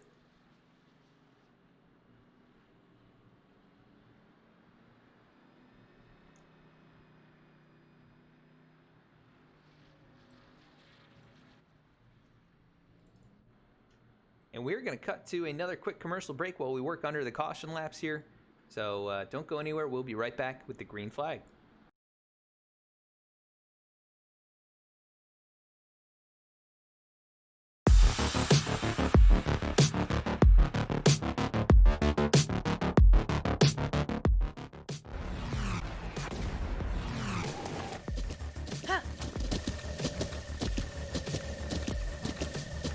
With the Butt Kicker Gamer 2, what you see and what you hear is what you feel.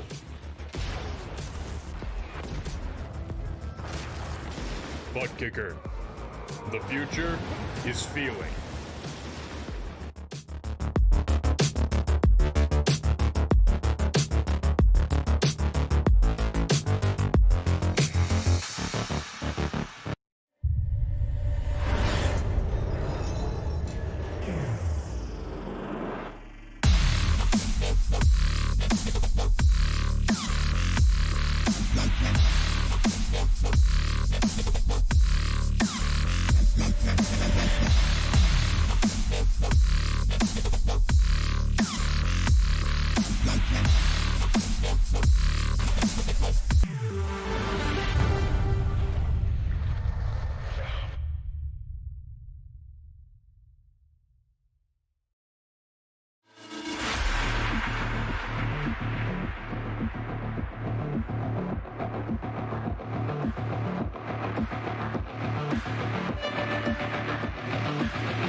Had to cut back earlier. That was a quicker caution than I expected.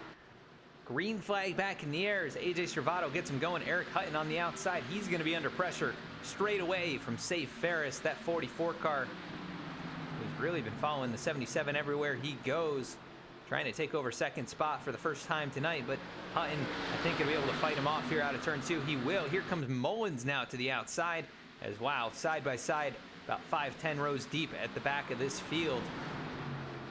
Servato a little up the racetrack, but he's able to keep the momentum in that race car. And, ooh, contact for third. That's Ferris. And Mullins banging doors out at turn number 4. And Hatchell right there behind him. But the 44 being aggressive, trying to take that spot away. So easy to make contact coming out of the corner here. Let's take a look. Ryan Gemmel's moved up to the 8th spot. That 16 car on the move.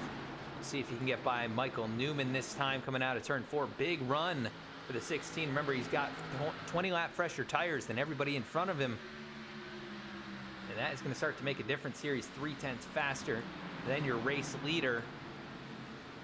And he's going to work to the inside now. Jeff Pogo, that 24 car. Pogo, who was up in 3rd and actually closed in on Gemmel earlier. It's got the roles are reversed now. The 16 has the fresh tires, as it looks like John Mullins still working on that 3rd place battle. He's going to take it away as Safe Ferris drops to 4th.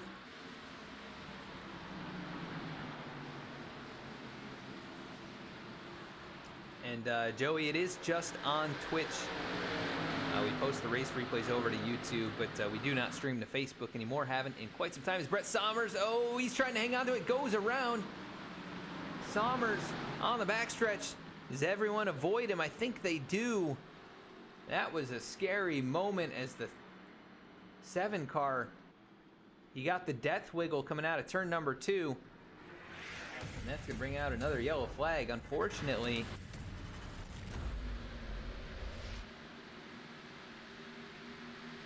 Take a look at what happened to Brett here.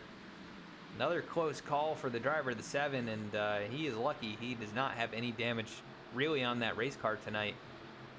Coming out of turn 2, what so many drivers have done, he almost had it saved and could not quite hang on to it, but doesn't fully loop it around. And what a close call. Eric Holly just narrowly avoiding that. Let's go on board with Eric and see how close that really was. He made a little contact with the 4 car, Josiah Vincent, but really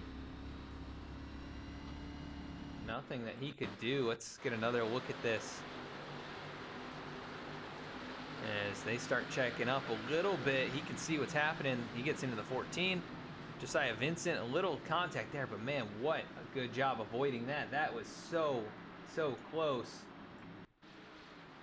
And we've got a mixture of strategies now. A few drivers, actually the top 5 staying on the racetrack. Ryan Gemmel brings it back in here. He had marched his way up towards the top 5. Does he take 2 tires? Does he take 4 here? It looks like it's a 4-tire pit stop. And the 16 going to come out right about where he went in. With the top 5 staying on the racetrack. That puts Michael Newman, your race leader in the 12 car.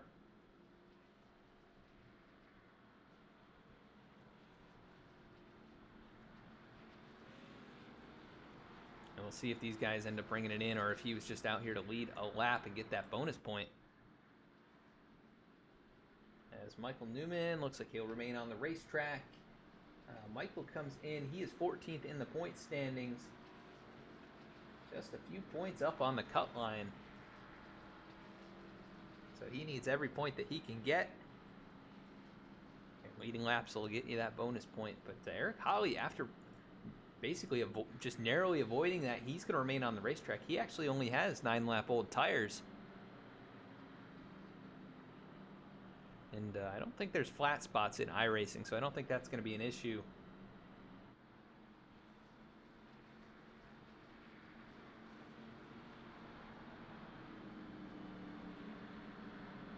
That 25 car, he needs the finish tonight as he comes in the 18th position in points. He needs a good finish here tonight. Needs a lot of points to get up there in the top 16.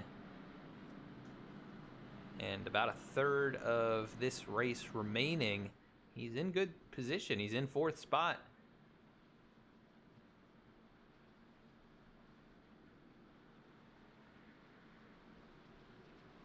And a little known fact about New Hampshire Motor Speedway, there is a road course here, and it's a pretty cool road course. We'll see if we can get a good view of it as these guys go around to the back stretch this time by. Go to our blimp camera here. We might be able to get a view of it. It's going to be outside of turn 2. I don't think we're really going to be able to see it here, actually.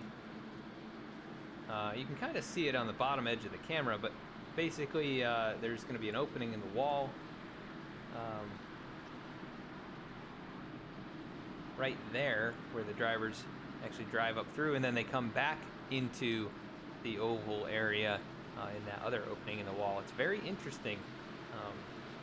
I hope to see NASCAR maybe use that in the future. I think it'd be a lot of fun to watch them race there. I've seen some drivers do it in iRacing for various series or just hosted races, and it looks like a ton of fun. As Michael Newman will lead them to the green flag. Green back in the air. Good jump by the 12 car. It's on those older tires. He'll lead the way over Dennis Steele, and the field stacking up 3 wide back here. Stravato to the inside of Ferris. He's not going to be able to make the move as Ferris hangs on to that spot. Hutton is up in the mix now. He's going to take 3rd away, and Hutton got the jump on these guys with this restart and with the pit stops. He's out in front of Stravato, Ferris, all those guys he was battling with, and he has a good fast race car. AJ Stravato almost loses it out of turn 4. He hangs onto it, but look at the momentum gone as he gets passed up by a lot of race cars. Here comes Gemmel to the outside. The 48 battling it up here with the V-Speed teammates. He'll slot into 7th for the moment, trying to take 6th back away. Is Eric Hutton now going to the front? He'll pass the cars on old tires, try and take that lead away. Now he will in turns 3 and 4. The 77 of Eric Hutton back to the point. And that's not a good sight for everybody. That 77 car has been on a rail. It's 3 wide for 2nd. This could be a mess. Say Ferris goes right on past. Dennis Steele able to hang on to 3rd, and Michael Newman shuffled back. He'll get passed up by Hatchell now. Eric Holly nearly slams the wall out of turn 2. He's losing a lot of ground now on the older tires. And AJ Stravato, a big loser in all of that. He was your leader before the pit cycle, and man, he is back in 5th, but losing time pretty rapidly here as he's stuck behind Dennis Steele and Seth Hatchell. He can't go anywhere. I think he'll try and make the move here on Dennis this time. As they make contact, the 48 gonna go around as we talk about him. The 28 into the wall as well. Yellow flag gonna fly. There goes the 14 of Brendel. He hits the inside wall, and that is not good for the 48. Commentators curse striking him right there. That is not what he wanted to see. He had a good shot at some positions earlier on and made a mistake. And Stravato looping it around there, making contact with the 28 as they were going for the pass. He had a great run out of the corner, and just the 28 didn't go up to the wall like I think he expected. The 28 hits the wall a bit harder. AJ able to keep it off the inside barrier. I'm not sure what happened to Thomas here. I'm gonna take a look. He lost it all on his own in this completely separate incident. And then pancakes that left side in the wall. But man, Stravato, feast or famine in that 48 car this season. He's either winning races or he's involved in it.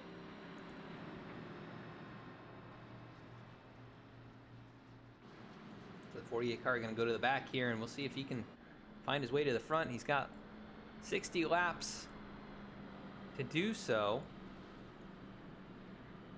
Another caution going to go up on the chart here is thank you for the subscription, Real Neo. Thanks for tuning in, man. Appreciate your support here. As yellow flag has flown again. I'm not sure if this is updated or not, but 7 cautions is what's showing. I think we actually have a total of 9 in this race.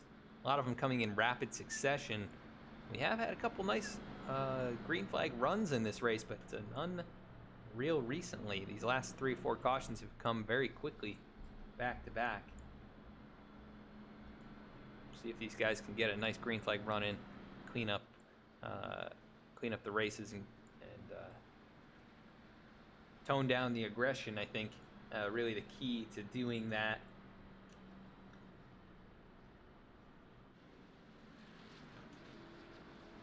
Is back under yellow again. I'm gonna do a little bit of trivia here, and I don't want anyone using Google.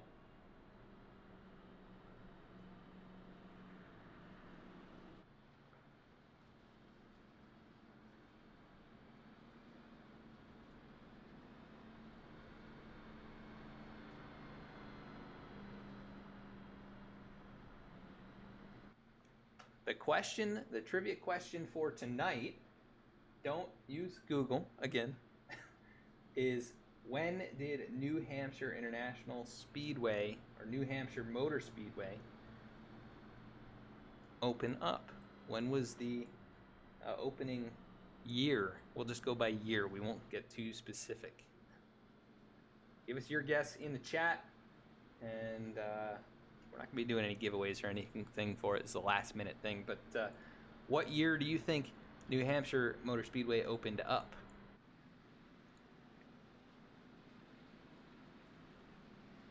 That is the trivia question. First one to get it right will get a shout out. That's the gift. That's the prize tonight. Pace car lights are off. We're going to be going green this next time by. Joey, it looks like AJ's car is probably okay, actually. I don't think he has much damage. Just a little bit on the right front, but he should be all right to continue and make his way back towards the front.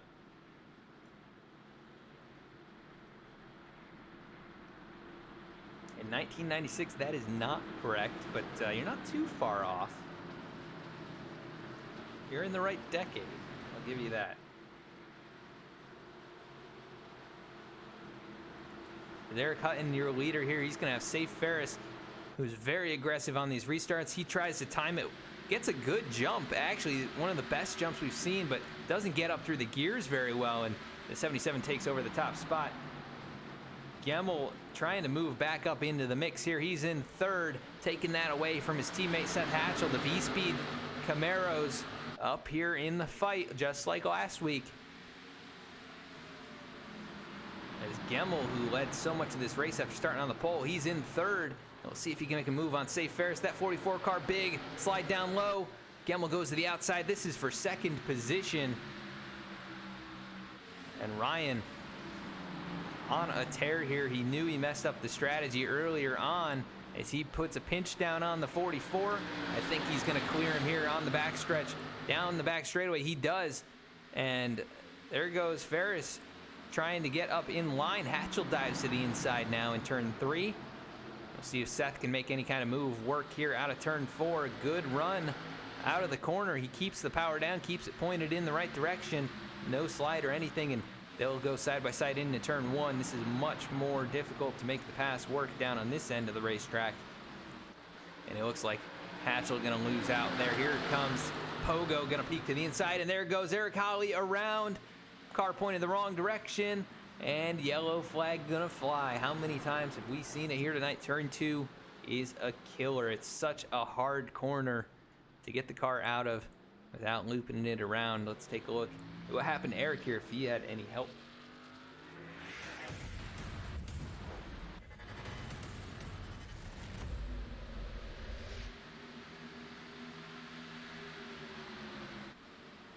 Eric was racing it up with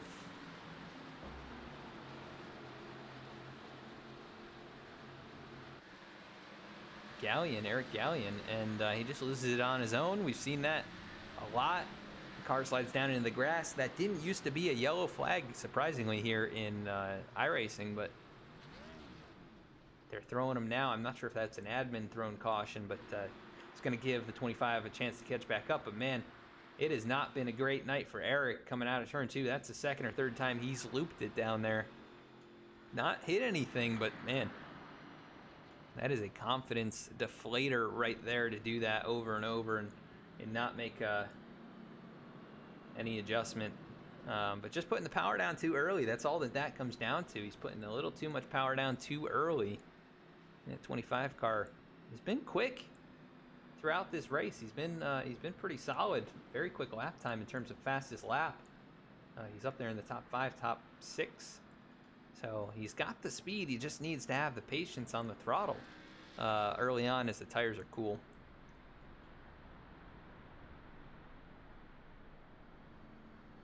But another yellow flag gonna fly. Ryan Gemmel back up in contention here. He's been fighting his way through the field. Was all the way back as far as I think 20th in this race.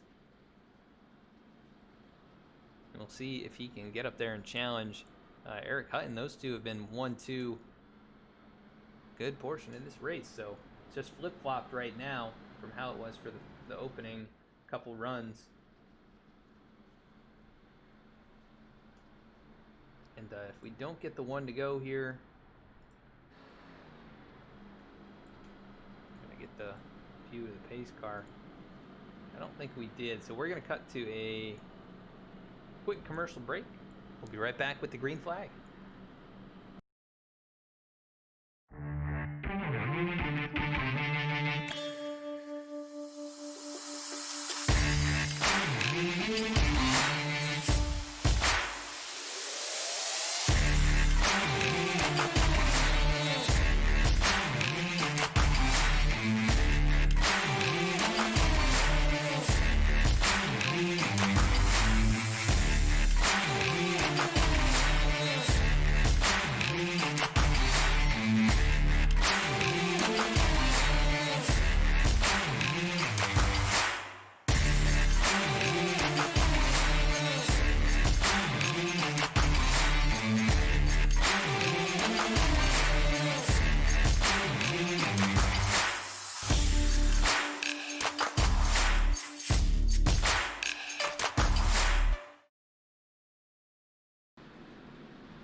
Pace car lights are off. We're going double file.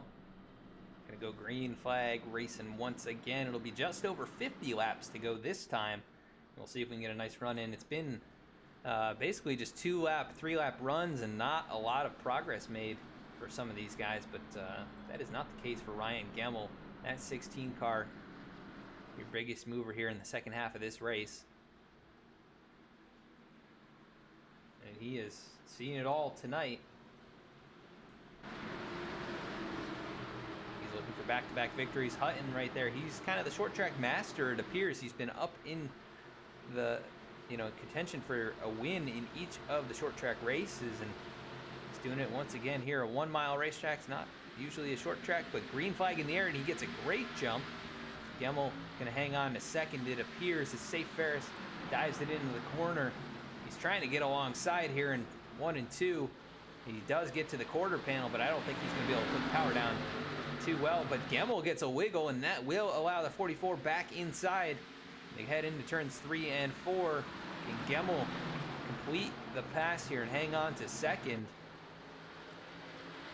As Safe trying to get the power down. He gets a wiggle, not able to get up alongside. Gemmel will take the spot away, and here comes Hatchell now to the outside. Ferris really very aggressive on turn entry. I don't think you can make the corner like that. At least not keep the tires under it for very long. As he makes contact, bounces off the quarter panel. I think Gemmel hasn't cleared this time, and Safe gonna have to try and fend off Hatchell. As he tries it one more time, not gonna get there. Hatchell gets a good run on the outside this time, though. I think Hatchell might actually take his position away down into turn number 1. Oh, he turns him. Hatchell gets hit by the 44. What a save if he can hang on to it. Hatchell sliding across the track. He does. What a save by the 8 car. That could have been the end of his race. But what a drive there. We saw Safe be incredibly aggressive on turn entry, and that time put it in there a little bit too far. But what a save by Hatchell, man. I am amazed that car did not ever go around. Let's get another view of it here. He just gets punted. I looked away for a quarter of a second, and all I see when I come back is Seth Hatchell Tokyo Drift right here. What a great job by Seth. And that's going to give him quite a bit of rear end damage. That'll also give Safe Ferris quite a bit of front end damage. And actually, I think Seth lost a few spots in that exchange. Safe ends up taking the 3rd spot away. Seth goes all the way back to 6th. And I'm sure the 8 car not too happy about that. But his race could have been over. And he's going to bring it in here and get some fresh tires on it. See if they can pull out the fender a little bit. Don't look now, though. That 48 creeping back into the picture. He's going to stay on the racetrack here and move up to 5th position now. Same tire strategy as all the cars in front of him and a few cars behind him, actually. Majority of the field going to remain on the racetrack here. Only a handful bringing it back down for fresh tires or damage repair.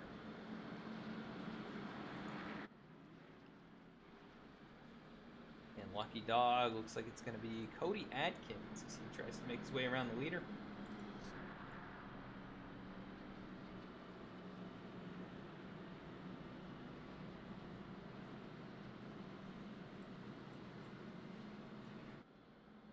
I knew coming into this was going to be a very difficult race to make passes. We were probably going to see a lot of cautions, and basically what I had expected. We've seen some good green flag racing. We've seen side by side.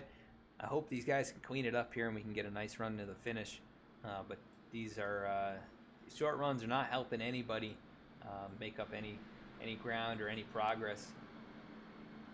That being said, Stravato and Gemmel have made their way back towards the front, so the cream is going to rise to the top, as it usually does, even when there's chaos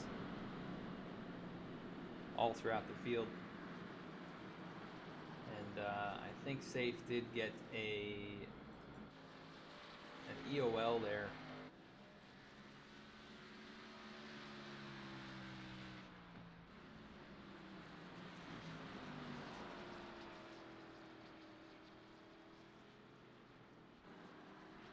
He'll be at the back of the pack, and that aggressive racing is going to cost him here, I think, in this one. He might be able to get up there and climb up into the top 10 before it's all said and done, but he's going to have to come from 24th position. So we've seen his aggression all season long. We've seen it cost him in other races, and he's just going to have to figure out how to manage that, because when it gets to playoff time, you can't be making mistakes and getting EOLs. It will cost you a championship. He's missed out on a couple wins, I think, because of some of these penalties and these aggressive moves. Still managing to be up there in the top 5 in points, but can't make mistakes like that. As Ryan Gemmel, Eric Hutton going to be your top 2 here. Again, Hutton, your leader, and that 77 car been very strong on these restarts. Gemmel has not been so good starting from 2nd. We'll see if he can time it a bit better here and get a better launch and try and stay alongside the 77 at least until they get past the start-finish line, because the problem that he's had so far is he's not been able to time it perfectly well and fallen into a battle for that 2nd spot with the car down on the inside. So Hutton gonna have control here, waiting for the green flag. He's gonna get going. Gemmel, not a great restart, a little bit better than he has been getting, but there's still about a 3-4 car length gap between them. We'll see if the 16 can get down in there and start reeling him back in. He doesn't have anyone to battle with, but Eric Gallion, what a drive by him up into third. He elected to stay out. AJ Stravato also on the racetrack. Dan Dill stayed out, and a lot of other drivers remaining out here.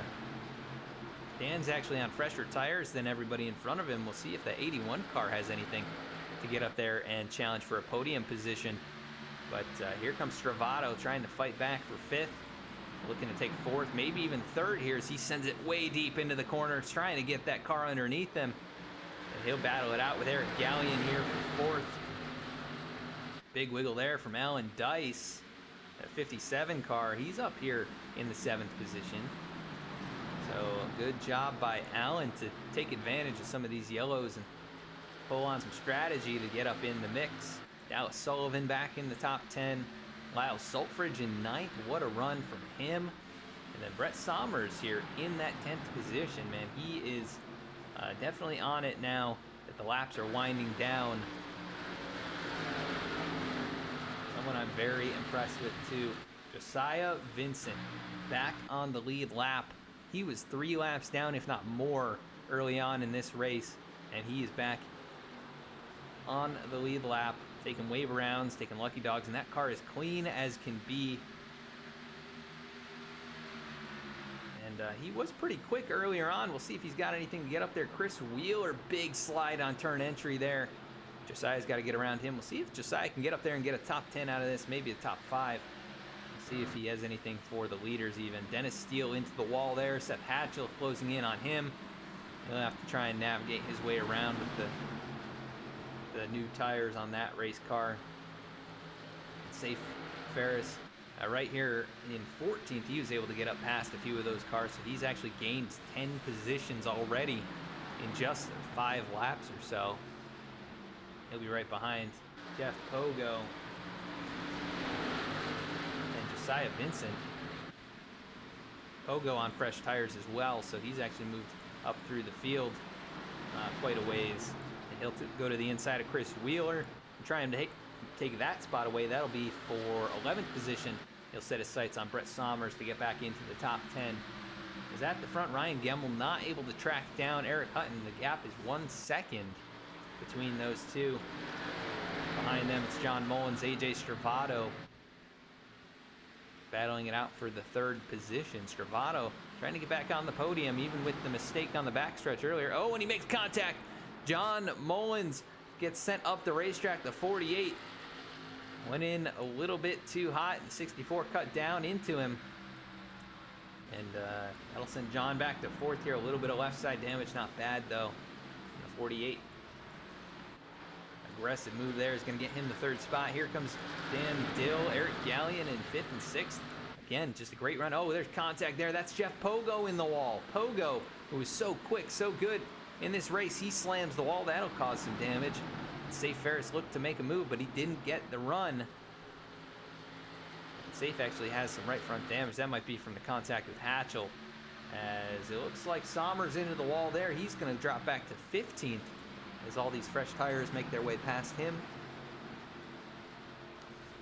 Hatchell still in that 14th spot. He's not really making up a lot of ground. I think the car maybe a bit hurt after an incident like he had down there at 1 and 2. Looking for some battles here. The top 14, 15, 16 cars, all single file. Nick Starling, have not heard anything from Nick tonight. He is in 16th position. It's been so quiet. I think this is the first time we've mentioned him since an early pit cycle. And Nick, well back in the points. He knows he needs to make up ground, and this being his league, basically, he wants to go out there and perform well. One of the voices of the NASCAR Brawl podcast. You know he wants to come out here and represent that sponsor, or represent his podcast very well. As Brett Sommers almost in the wall again. It looks like Nick's going to be able to get him here down on this end of the racetrack, as he does make the pass in 1 and 2. The battle really heating up now for 3rd and 4th, as Mullins got door slammed on this end of the racetrack before. He's probably not too happy. That 48 car has the 3 wins on the season. He continues to drive aggressively And I think the 64 is like, hey man, you got enough of them. Let me get up there and have a shot at this.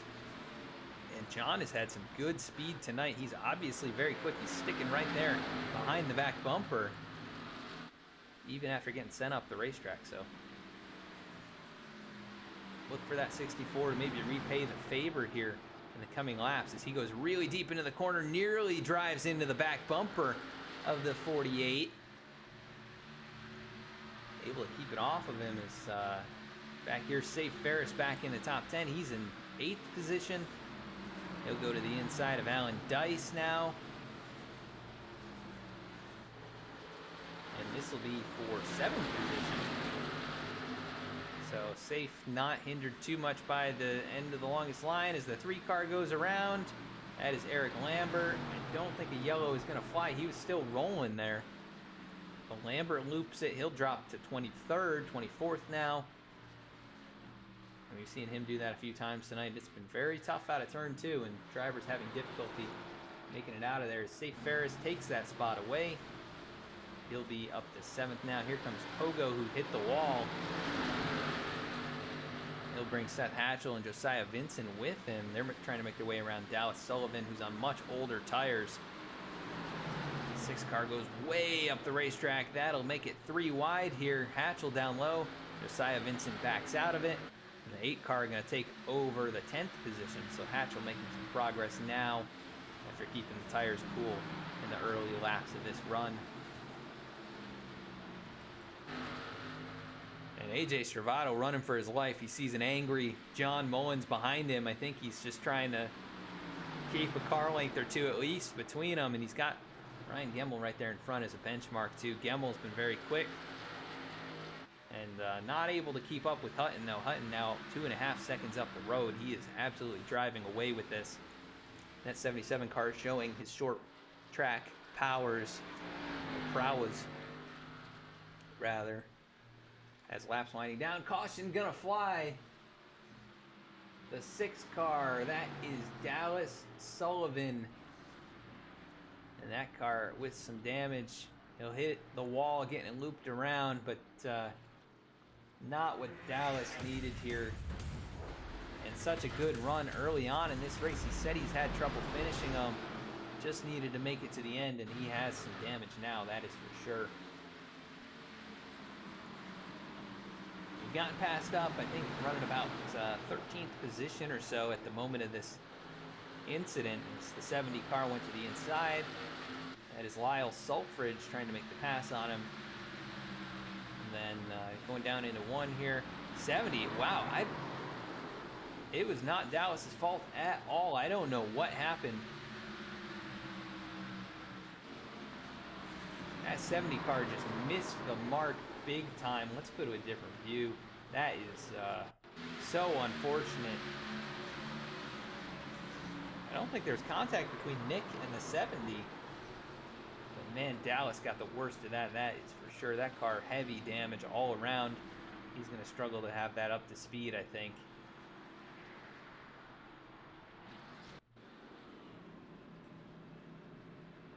So his yellow flag flies again. This time Dallas Sullivan and the 70 car of Lyle Sulfridge involved. I think Sulfridge probably going to get the EOL for that one.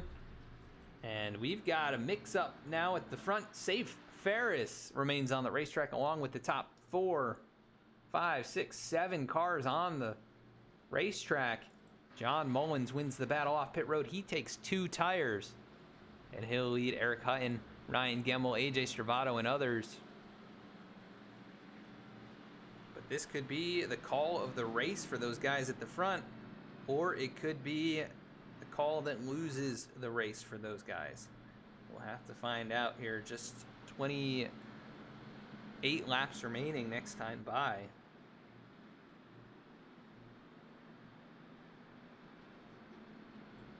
Very interested to see how this works out. I'm not totally sure that 20 lap old tires are going to work or not, but there is enough of a margin. The top 7 remaining on the racetrack. Chris Wheeler on 42 lap old tires in that 22 car. He's going to drop like a rock, that's for sure, but everybody else might have a chance to actually stay up there.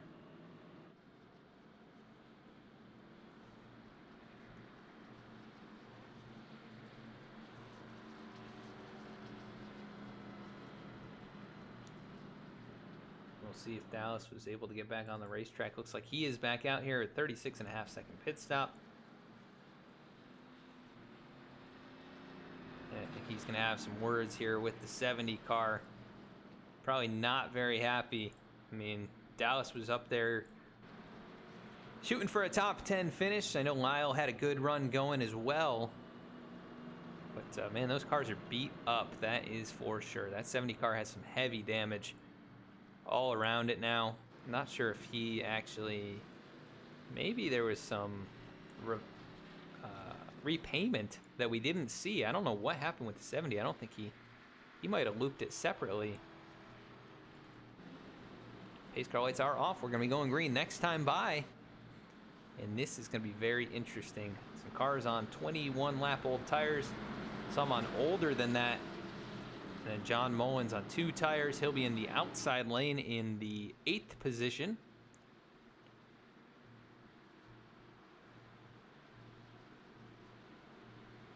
And a handful of other drivers. Jordan Scheffler up here in the mix as well. He's actually on 29 lap old tires in the 7th position. So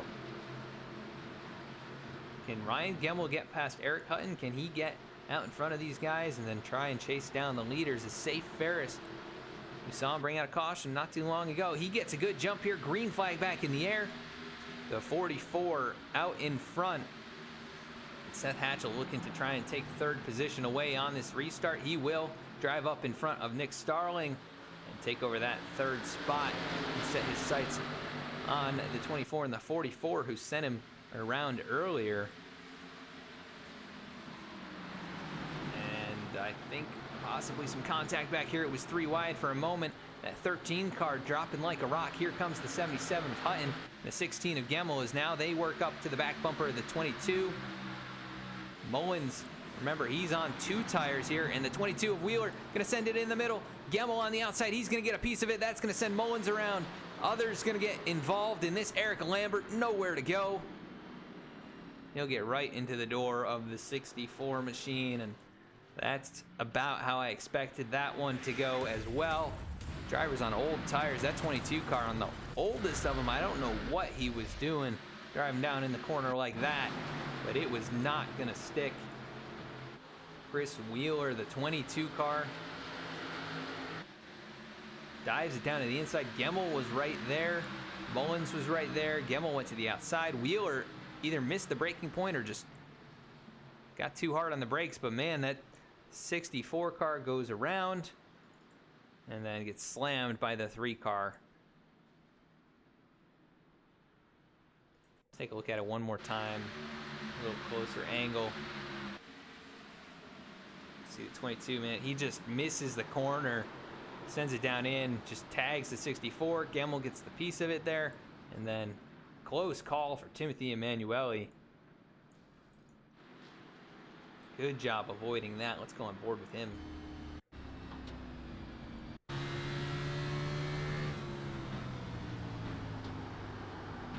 Sees all that mess up in front, finally opens up, and that 64 car loops it back. Oh, and then the 13 of Scheffler went around. Didn't see that part of it earlier. Let's take a look at what happened to Jordan.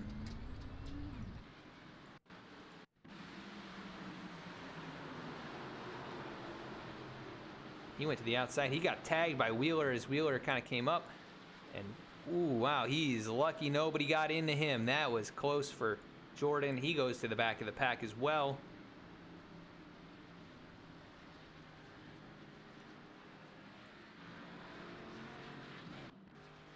He'll take it down pit road, but that shakes things up at the front still. Safe Ferris, he loves that. Not a lot of laps gonna be left, as we're coming up on 28 laps to go. Let's take another look at the race recap. This is missing a couple of the early cautions, so we're up to 13 cautions and at least 9 lead changes. I think it might be 10 lead changes in tonight's race. And Safe Ferris finds himself out in the front. Pace car lights still on. We're gonna go side by side one more time. We'll be right back with the green flag. Introducing the Brawl Network. The Brawl Network brings your favorite team's news and opinions in an unfiltered, educated, and entertaining way. Enough of the mainstream media's bias, filtered, reiterative news. Our reporters are fans of the teams they cover, as opposed to most major reporters. While some may feel it is good to get unbiased takes, it results in negative bias, passionless articles, and boring podcasts and radio. The Brawl Network changes the game by reporting the same news as the mainstream media, but with passion, in-depth knowledge of the teams, and in an entertaining way. We use our connections to bring you behind-the-scenes information and perspectives daily. Brawl is a way of life here. For our listeners and contributors, we hear all opinions, voices, ideas, thoughts, and hot takes. The Brawl Network is where your voice is heard, and you can hear your voice. Also check out NASCAR Brawl, the newest Brawl podcast focusing on all the newest NASCAR and motorsports news from across the industry. We're proud to bring you the NASCAR Brawl Cup Series sponsored by this podcast and partnered with V-Speed. Watch weekly on Wednesdays at 8:25 p.m. Eastern Time right here on Twitch at VSpeedSyn. Check out the Brawl Network at thebrawlnetwork.com and on Twitter at Network Brawl, and the NASCAR Brawl podcast on Apple Podcasts and Spotify with new episodes coming soon.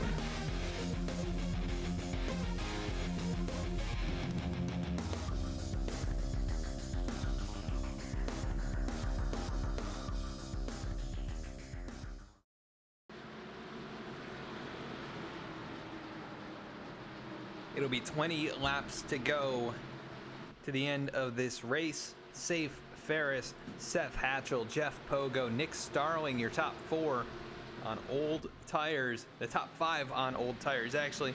As green flag back in the air, Safe Ferris gets him going. Seth Hatchell, good restart. He'll hang on to second. But Pogo looking to the inside. Can he get a move on the number 8 car? I don't know if it's going to happen. It looks like Hatcher's going to get a good run out of turn 2. He'll set his sights on the car that sent him around earlier and see if he can take a win away. Hatchell looking for his first win of the season. Ferris looking for his first win. As we've got wrecking going on behind. I heard cars hitting the wall, but no yellow. As the 12 car goes around, that is Michael Newman. He'll make contact with the wall, and yellow is going to fly again.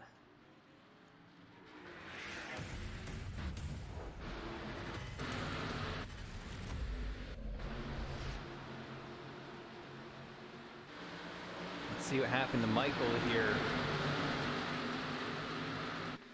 He was up on the outside. You see Dan Dill down low. Alan Dice, the 81 hits the 33. The 12 checks up for Dan. He loses control on his own in front of the pack. Everybody avoids him, but that car comes to rest right there at the exit of turn number 4. So that's what brought out the yellow flag. A couple of separate incidents happening in sequence. That 12 car, a little bit of damage on the right rear now. He had a pretty clean race car up to that point, so he'll put some more tires back on it. Eric Lambert also on the pit road to continue to get damage repaired.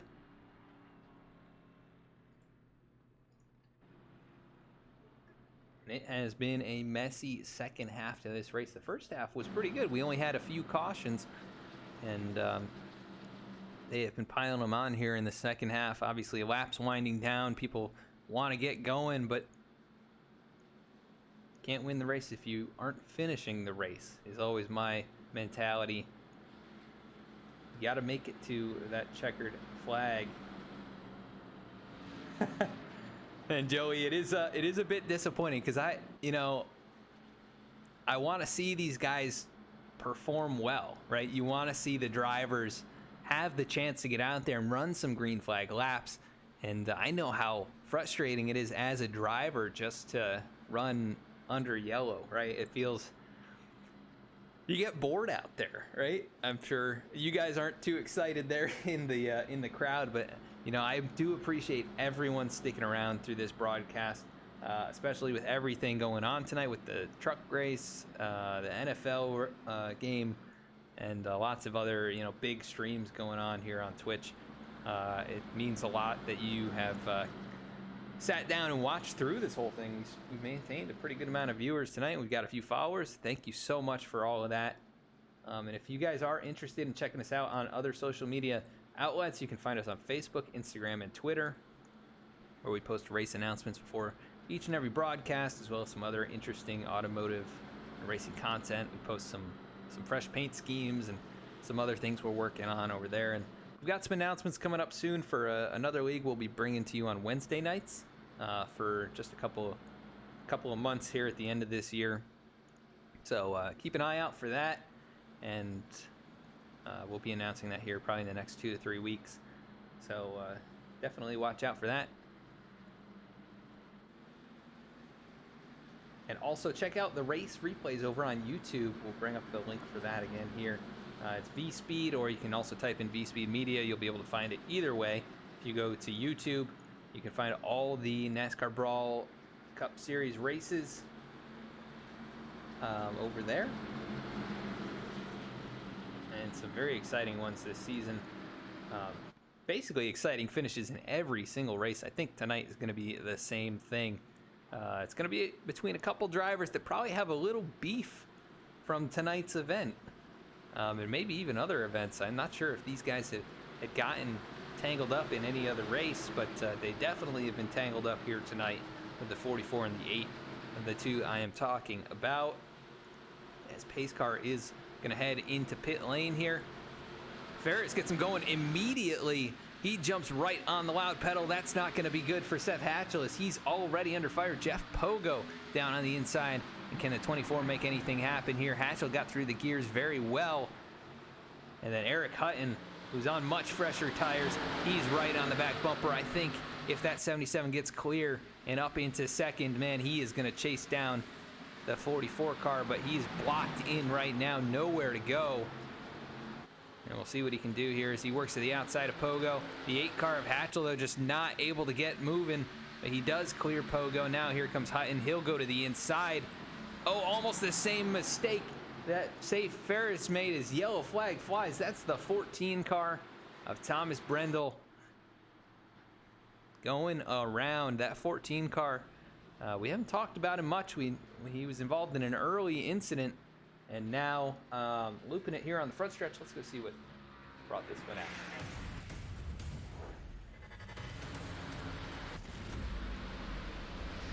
I think it's another scenario. Getting on the throttle just a little bit too soon. And that car not too happy with that application of a little bit more gas to the engine. Let's take a look here. He was on the outside of Jordan Shepware, the 14. There you can see him. That car starts looping around. He gets tagged by the 28 of Dennis Steele. Ooh, the 70 of Sulfridge gets into him. I believe he got into him at least. Let's go to the overhead camera view here. Oh, he avoided him. Great job there by Lyle, as he's trying to recover from the earlier incident with Dallas Sullivan. And Dallas, I believe, is taking it behind the wall. Dallas Sullivan is out of this race after leading the first 13 laps and starting on the front row. He is going to be disappointed about that. That is an absolute bummer for Dallas. He had a good run going and needed the finish tonight. He's not far out in the points. Came in here 20th in points.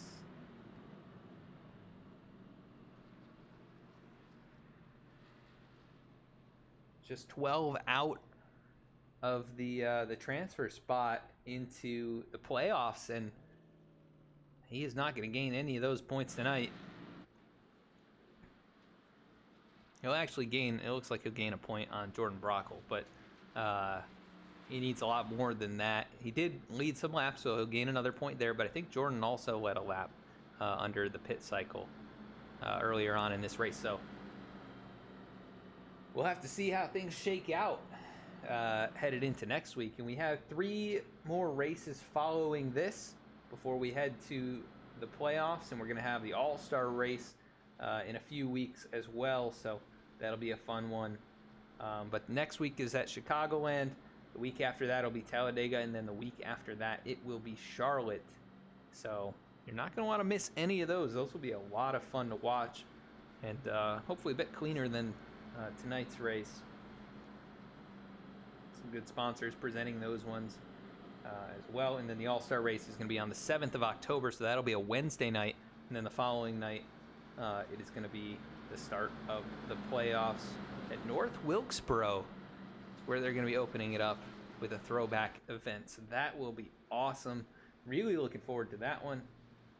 We'll see how it goes.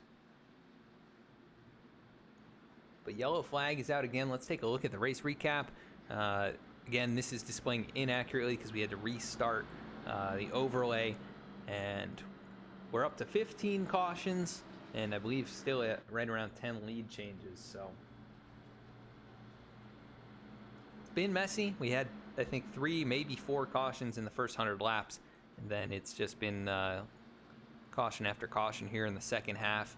So hard to get things going when cars are stacked right on top of each other here. And I know how difficult it can be for sure. You want to get up there, you want to race for it, and there's not many laps left. Indeed, there's actually there's going to be 9 to go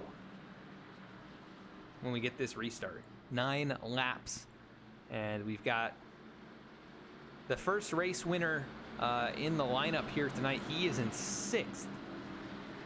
That's the first driver that's won a race this season. And then Ryan Gemmel in 8th. Looks like...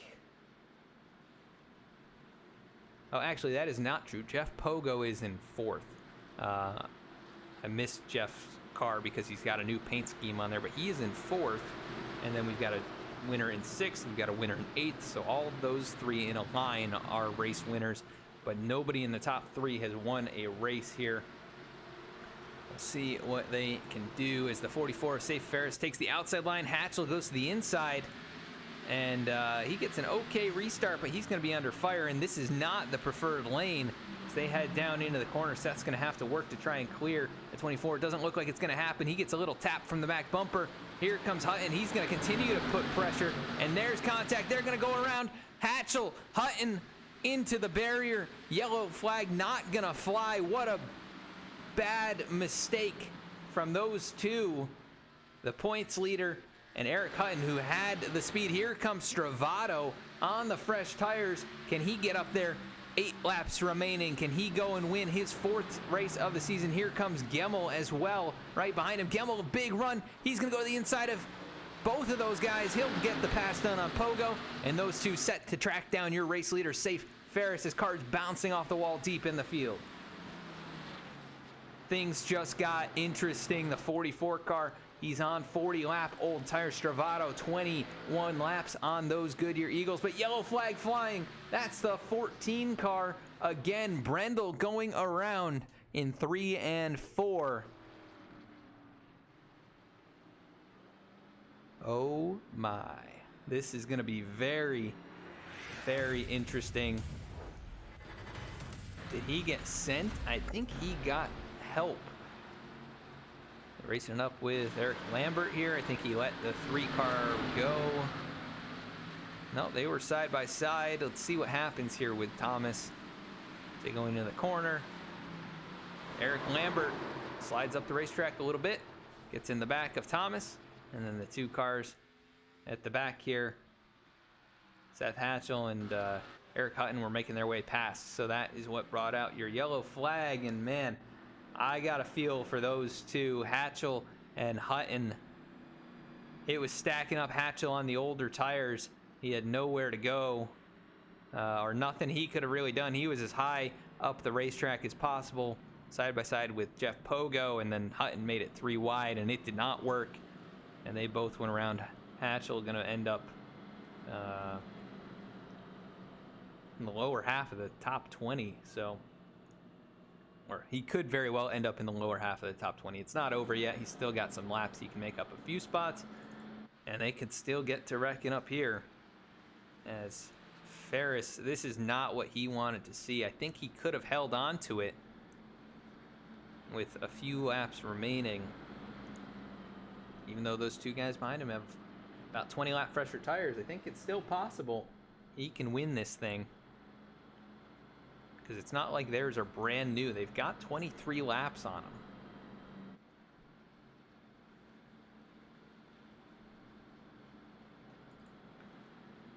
Another attaboy for the 4-car of Josiah Vincent, man. He was 3 laps down, and he is in 6th position, primed to take some spots away here with fresher tires as well. He could end up with a top 5, maybe even a podium finish, and man, that would be an interesting interview. We'll see if he can do it here.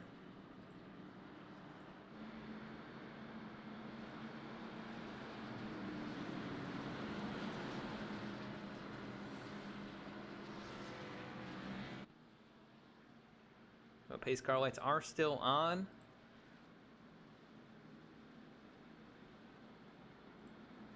If you enjoyed tonight's broadcast, please consider hitting that follow button or subscribing. We want to thank the 4 followers we've gotten here tonight and everybody else who's followed over the last few months. Again, we're going to be doing a giveaway on Twitter when we get to the 500 follower mark here on Twitch. So go follow us on our Twitter as well, and you'll be eligible for that giveaway. We will be doing the giveaway on Twitter, not here on Twitch, so you'll want to just stay tuned. When we get to 500 here, we'll make that announcement and end up doing the giveaway.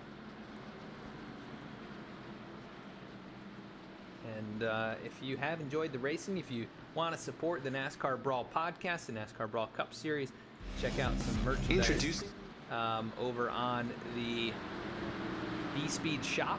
Check us out at bspeedsim.com/shop. You can save 10% on your purchase of $10 or more using the code BRAWL10. And every purchase of NASCAR Brawl or NASCAR Brawl Cup Series merchandise contributes to the league directly here and also helps out Team V-Speed to continue to bring you great iRacing content. So check us out over there. See if there's anything that strikes your fancy, and you can save 10% with that code. Let's see if AJ Stravato can do his magic here in the closing laps. He started to kind of jump the restart there. Got a good jump though with the 44 going, and now he's going to go to the back bumper. Can he make the move? Oh, the 24 gets into Gemmel. Here comes Stravato looking to the inside. Can he take the lead away and pull out a clutch victory once again? They're banging doors. That's Eric Hawley, Nick Starling, as they're side by side for the lead. And Safe Ferris not going to let him have it that easy. He gets shoved up the racetrack, though, and Stravato is going to take the lead away. Can Gemmel get up there and do anything to challenge him? Safe Ferris battling for second. Oh, big slam into the wall. That's Dan Dill. And they're piled up on the front straightaway. Yellow flag going to fly. It's not over yet, folks. More cautions, more crashes as they're still wrecking down into turn 1. This is absolutely wild, folks. I'm going to see what happened here. Get to the start of this one. It was 3 wide. It was door banging. We had called it out. Dan Dill was down on the inside here. Inside of Eric Hawley, Nick Starling. Those two were slam doors into turn 3. Safe Ferris was up the racetrack. And Nick got loose. He tags the 57. That sends the 81 around. The front stretch is blocked. Everybody involved in that. That's John Mullins, Jordan Shepler, Chris Wheeler, Brett Sommers was involved. Timothy Emanuele just escapes that. Holy cow, what a job by him. And Alan Dice involved. Let's take a look at Timothy here. This was as close as it gets, I think, really.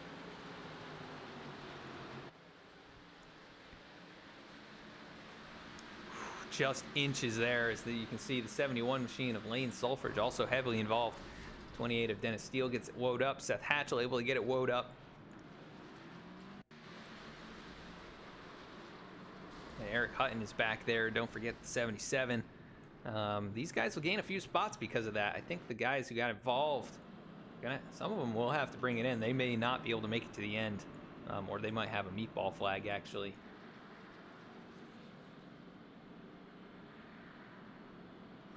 But how about it? The 48 car of AJ Stravato. He's done this so many times this season. That car finds the front with only a few laps to go. And he's got a hard-charging Ryan Gemmel. That 16 car. He has been definitely in the top 2 fastest tonight.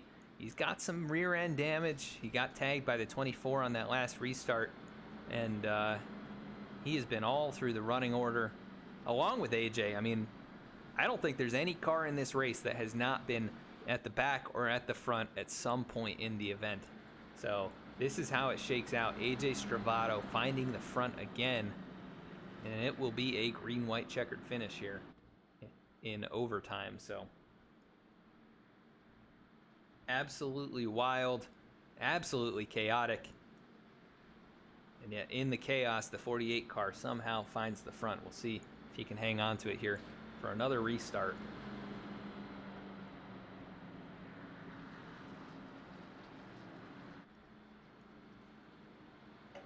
And you do not want to tune out at the end of this. This is the time, if you're just joining us here, this is the NASCAR Brawl Cup Series, race number 7 live from New Hampshire.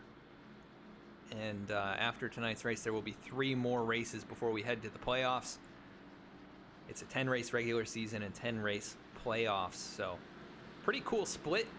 Puts a lot of pressure on both halves, because if you don't make it in the top 16 in points, it's not a whole lot to race for in the second half. You want to be in that top 16. There's a lot to race for. As Gemmel and Stravato, the front row. Stravato with control of this restart. When does he go in the box, and can Ryan Gemmel pull a good restart out on this one? This is when it matters, and he has not gotten great restarts tonight. And he'll be on the inside here. This is a very difficult spot to do so, but if he can stay alongside that 48 down into turn 1, you know, anything can happen. That 48's bodied people out of the way. I don't think, I don't see why the 16 couldn't do the same thing. Oh, and the 48 gets him going immediately. That'll stack up the cars behind him, but Gemmel does get out into second, but the gap is about 5 car lengths. Can Ryan get up and challenge a Safe Ferris now to third? He'll try and take that away from Pogo. Oh, the 48 checked it up big time out of turn 2. Gemmel right there in the mix. We've got cars with heavy damage throughout the middle of the pack, and this is the battle for the win. They get to the white flag. Remember, that's it. No cautions after that. Anything goes. And the gap 2 car lengths. That 48 car trying to hang on to it. Gemmel in second. Can he get there? He's been so good at this end of the racetrack. Stravato, though, he's out in front. Gemmel sends it in deep. Can he get the power back down? Stravato trying to put the power down as well. Remember, they've got 30-lap old tires. Gemmel gets loose. That's probably it. Stravato just can't mess up this end of the racetrack. He can't wreck it, and he'll be on his way to win number 4. AJ Stravato. He does it again out of turn number 4. The 48 car. AJ Stravato is going to win the NASCAR Brawl Cup Series 200 from New Hampshire. What a wild race tonight. Gemmel gives him a little bump there at the end. Says, hey man, I was trying to do all I could, but just couldn't get there. And Josiah Vincent, we mentioned it earlier. He is on the podium. He comes home 3rd place tonight. What a job by Josiah. 3 laps down in this race, and he comes out of here on that podium.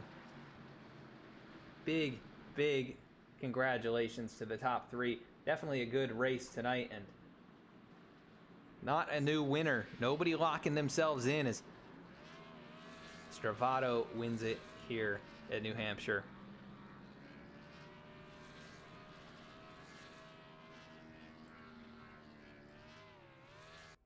So big congratulations to AJ. We're going to cut quickly to a commercial break, get these guys up here in the booth, and we'll be back with the post-race interviews. And once again, we want to thank everybody for sticking around. Please stick around just a little bit longer. We'll get these interviews knocked out and send you guys off to another iRacing streamer. But we will be right back with those interviews.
And we are back. We're going to bring up our race winner for the 4th time this season. AJ Stravato, this is Adam in the V-Speed booth. You got a copy? I do have a copy. Well, AJ, you do it again. You pull it out here in the last few laps, taking that lead away from Safe Ferris. And you were up and down throughout the running order. I mentioned it in the broadcast. Almost everybody was involved in something at some point, and somehow that 48 car finds the front when it matters. How did you get back up there? How did you manage the car tonight and actually win this race? Man, that was a lot of fun. The first part of the race, I got my rear end kicked. I didn't save the tires and didn't get too many laps in, so I was just kind of learning at the little beginning of it right there. And obviously, I think me and I believe the 64, I can't remember, we got in contact. That was my fault sliding up the track right there. We had to really work our way back through there and just dodging all the mayhem and the cautions. And we were able to get up in a good spot there with a couple to go. And I hate that I got into the 44 at the end right there. I know he's going to run me tight. I know he races really hard. And I hate that I got into him. I know he's talking a lot of smack. And that's okay. I understand it. It's short track racing, but I try and let my driving do the talking, not my mouth during the race. So, yeah, it's definitely tight racing, and he was had a significant tire disadvantage to you guys. But I mean, you raced hard. You guys all raced hard all race long. I think everybody hit somebody at some point, right? It is short track racing, and you've won on all kinds of different tracks here this season. We saw you win at Iowa. That's a shorter track, and then we've seen you win at the 1.5 miles as well. But 4 wins this season. It's going to move you up in the points, I think, again. Just what does it mean to get more of these playoff points before we head into the playoffs in a few weeks? It means everything. I think getting off to a good start here, especially I'm sure the 44 is not happy with me, so I think I need every little bit of points I can, because I'm sure he's going to be headhunting for the next few weeks. But like I said, I'm more than happy to talk to him and see where we go from there. But every point possible, it matters. I've seen it cost people in the past, and just trying to get as much ground as I can and do what I need to do. But want to give a shout out to a couple people: mcgear.com, TI Racing, my long dong teammate Eric, and the Vincents, the Sulfridges. Working together with them helps me a lot, and just a lot of fun. This league's been a lot of fun, and I enjoy it, and the guys I race around. Yes, sir. It's been a lot of fun to watch. You put on a show for us week in and week out, and 4 wins in 7 weeks. Obviously, been very, very strong here, and look forward to see what you can do here the next couple weeks. But won't keep you too much longer. You gave your shout-outs, so congrats on the victory, and go celebrate. We'll catch you next week. Thank you, brother. Great broadcast. Appreciate what you guys do. Yes, thank you. That was AJ Stravato, your race winner. We're going to go to second place now, Ryan Gemmel. Try and knock these out pretty quickly. It's been a long night. Ryan Gemmel, this is Adam in the V-Speed booth. You got a copy? Yes, sir. You got my mic on this time. Yeah, I got you this time. No mistakes here this time. But Ryan, you started on the pole. You led a lot of the early portion of this race, and you got involved in a couple things. You had kind of the wrong strategy at one point, and man, you find yourself up there charging, trying to battle for the lead in the last lap, and just came up a little bit short. But man, give us a rundown of your race. How the car felt for you throughout the event, and how you got back up here in contention. Oh man, it's really just kind of a what could have been scenario for me. I mean, that pit stop where I got hung out to dry, it was such a toss-up. I mean, honestly, if I were in any other position at that moment in time, you do whatever the leader doesn't do, or you do the opposite of the leader. So if it wasn't me, it was going to be somebody else, I guess. But luckily, we got a caution not long after that, and I was able to come in and pit. But it seemed like the whole second half of the race, I was just fighting to try and get that track position back. And it's so tough to pass, even on fresh tires. I mean, it's just, this track is extremely difficult, and it may not look like it, but it is. Oh, yeah. Yeah, I was explaining on the broadcast, it's so hard to go into these corners and make passes and race side by side, but you did make a lot of passes. I mean, at one point you were back in the 18th position, maybe even farther back at some points, and you made it up here. You were in the top 5 for at least the last quarter of the race, so you had lost that ground. You did make it up relatively quickly. We had a lot of cautions here tonight. Obviously, That broke up the rhythm of the race. But, what was your mentality going through those to just try and make your way back to the front? I was praying the whole time, to be honest with you. Trust me, my car has its fair shares of bent fenders on it after that one. I know I had some left front damage at the end. The second to last restart we had, I got the crap beat out of my back bumper like 3 times. It's really just luck of the draw in situations like that. When you're back in the pack at such a difficult track like this, and such a loose track, really, it's unpredictable. I mean, you could have cars scattered all over the place, and maybe you'll pick the right line, maybe you won't. So I definitely had my fair share of luck. I had my fair share of bad luck towards the beginning of the race, but all in all, good solid run. I hate this track, so to come away P2, I couldn't be any more satisfied, really. Yeah, I know you're not a big fan, and it was very surprising to see you come out here, win the pole, and then you led a lot of laps. I'm not sure the exact total, but it was somewhere, around 100 laps, I believe. So I think you got most laps led. So big confidence booster, I'm sure. You win last week, you finished second this week. You're rising up through the points. We head to Chicago next week, more traditional 1.5 mile track. What are your thoughts on that track? I can't wait. I can't wait. 1.5 miles fit into my wheelhouse really well. Las Vegas back a few weeks ago was tough because it's hard to run away with a lead there. And it's hard to run away with a lead anywhere whenever you're racing against guys like we are here. But, certain 1.5 miles, you have more of an ability to gain a lead. And, saving tires comes to play in by more different tracks than others, So I'm looking forward to it. I love Chicago. Hopefully we can go out and get another win in the books before the playoffs. Yes, sir. We'll see if you can keep up the momentum here and grab yourself another win. But P2 tonight, started on the pole, led a lot of laps. And anybody you want to give a shout out to before we let you go celebrate? Yeah, definitely shout out to you up in the booth. You do a phenomenal job, really. I mean, you could seriously be a professional. Shout out to all the admins that make this league happen, all the competitive drivers in it, all the fans that came out to watch. Well, congrats again, Ryan. Thank you for the kind words. I'm sure I'll catch up with you guys right here after the race. But go celebrate, and we'll catch up with you soon. 10-4. Thank you, man. All right, that was Ryan Gemmel, P2 tonight. Driver for Team V-Speed. Good run for him. And coming home in third. Man, I can't believe it, but he came home in third. Let's get his car on the screen here and get him up in the booth. Josiah Vincent, this is Adam in the V-Speed booth. You got a copy? Yeah. Well, Josiah, I bet around lap 25, you probably didn't see a podium in sight. You were 3 laps down.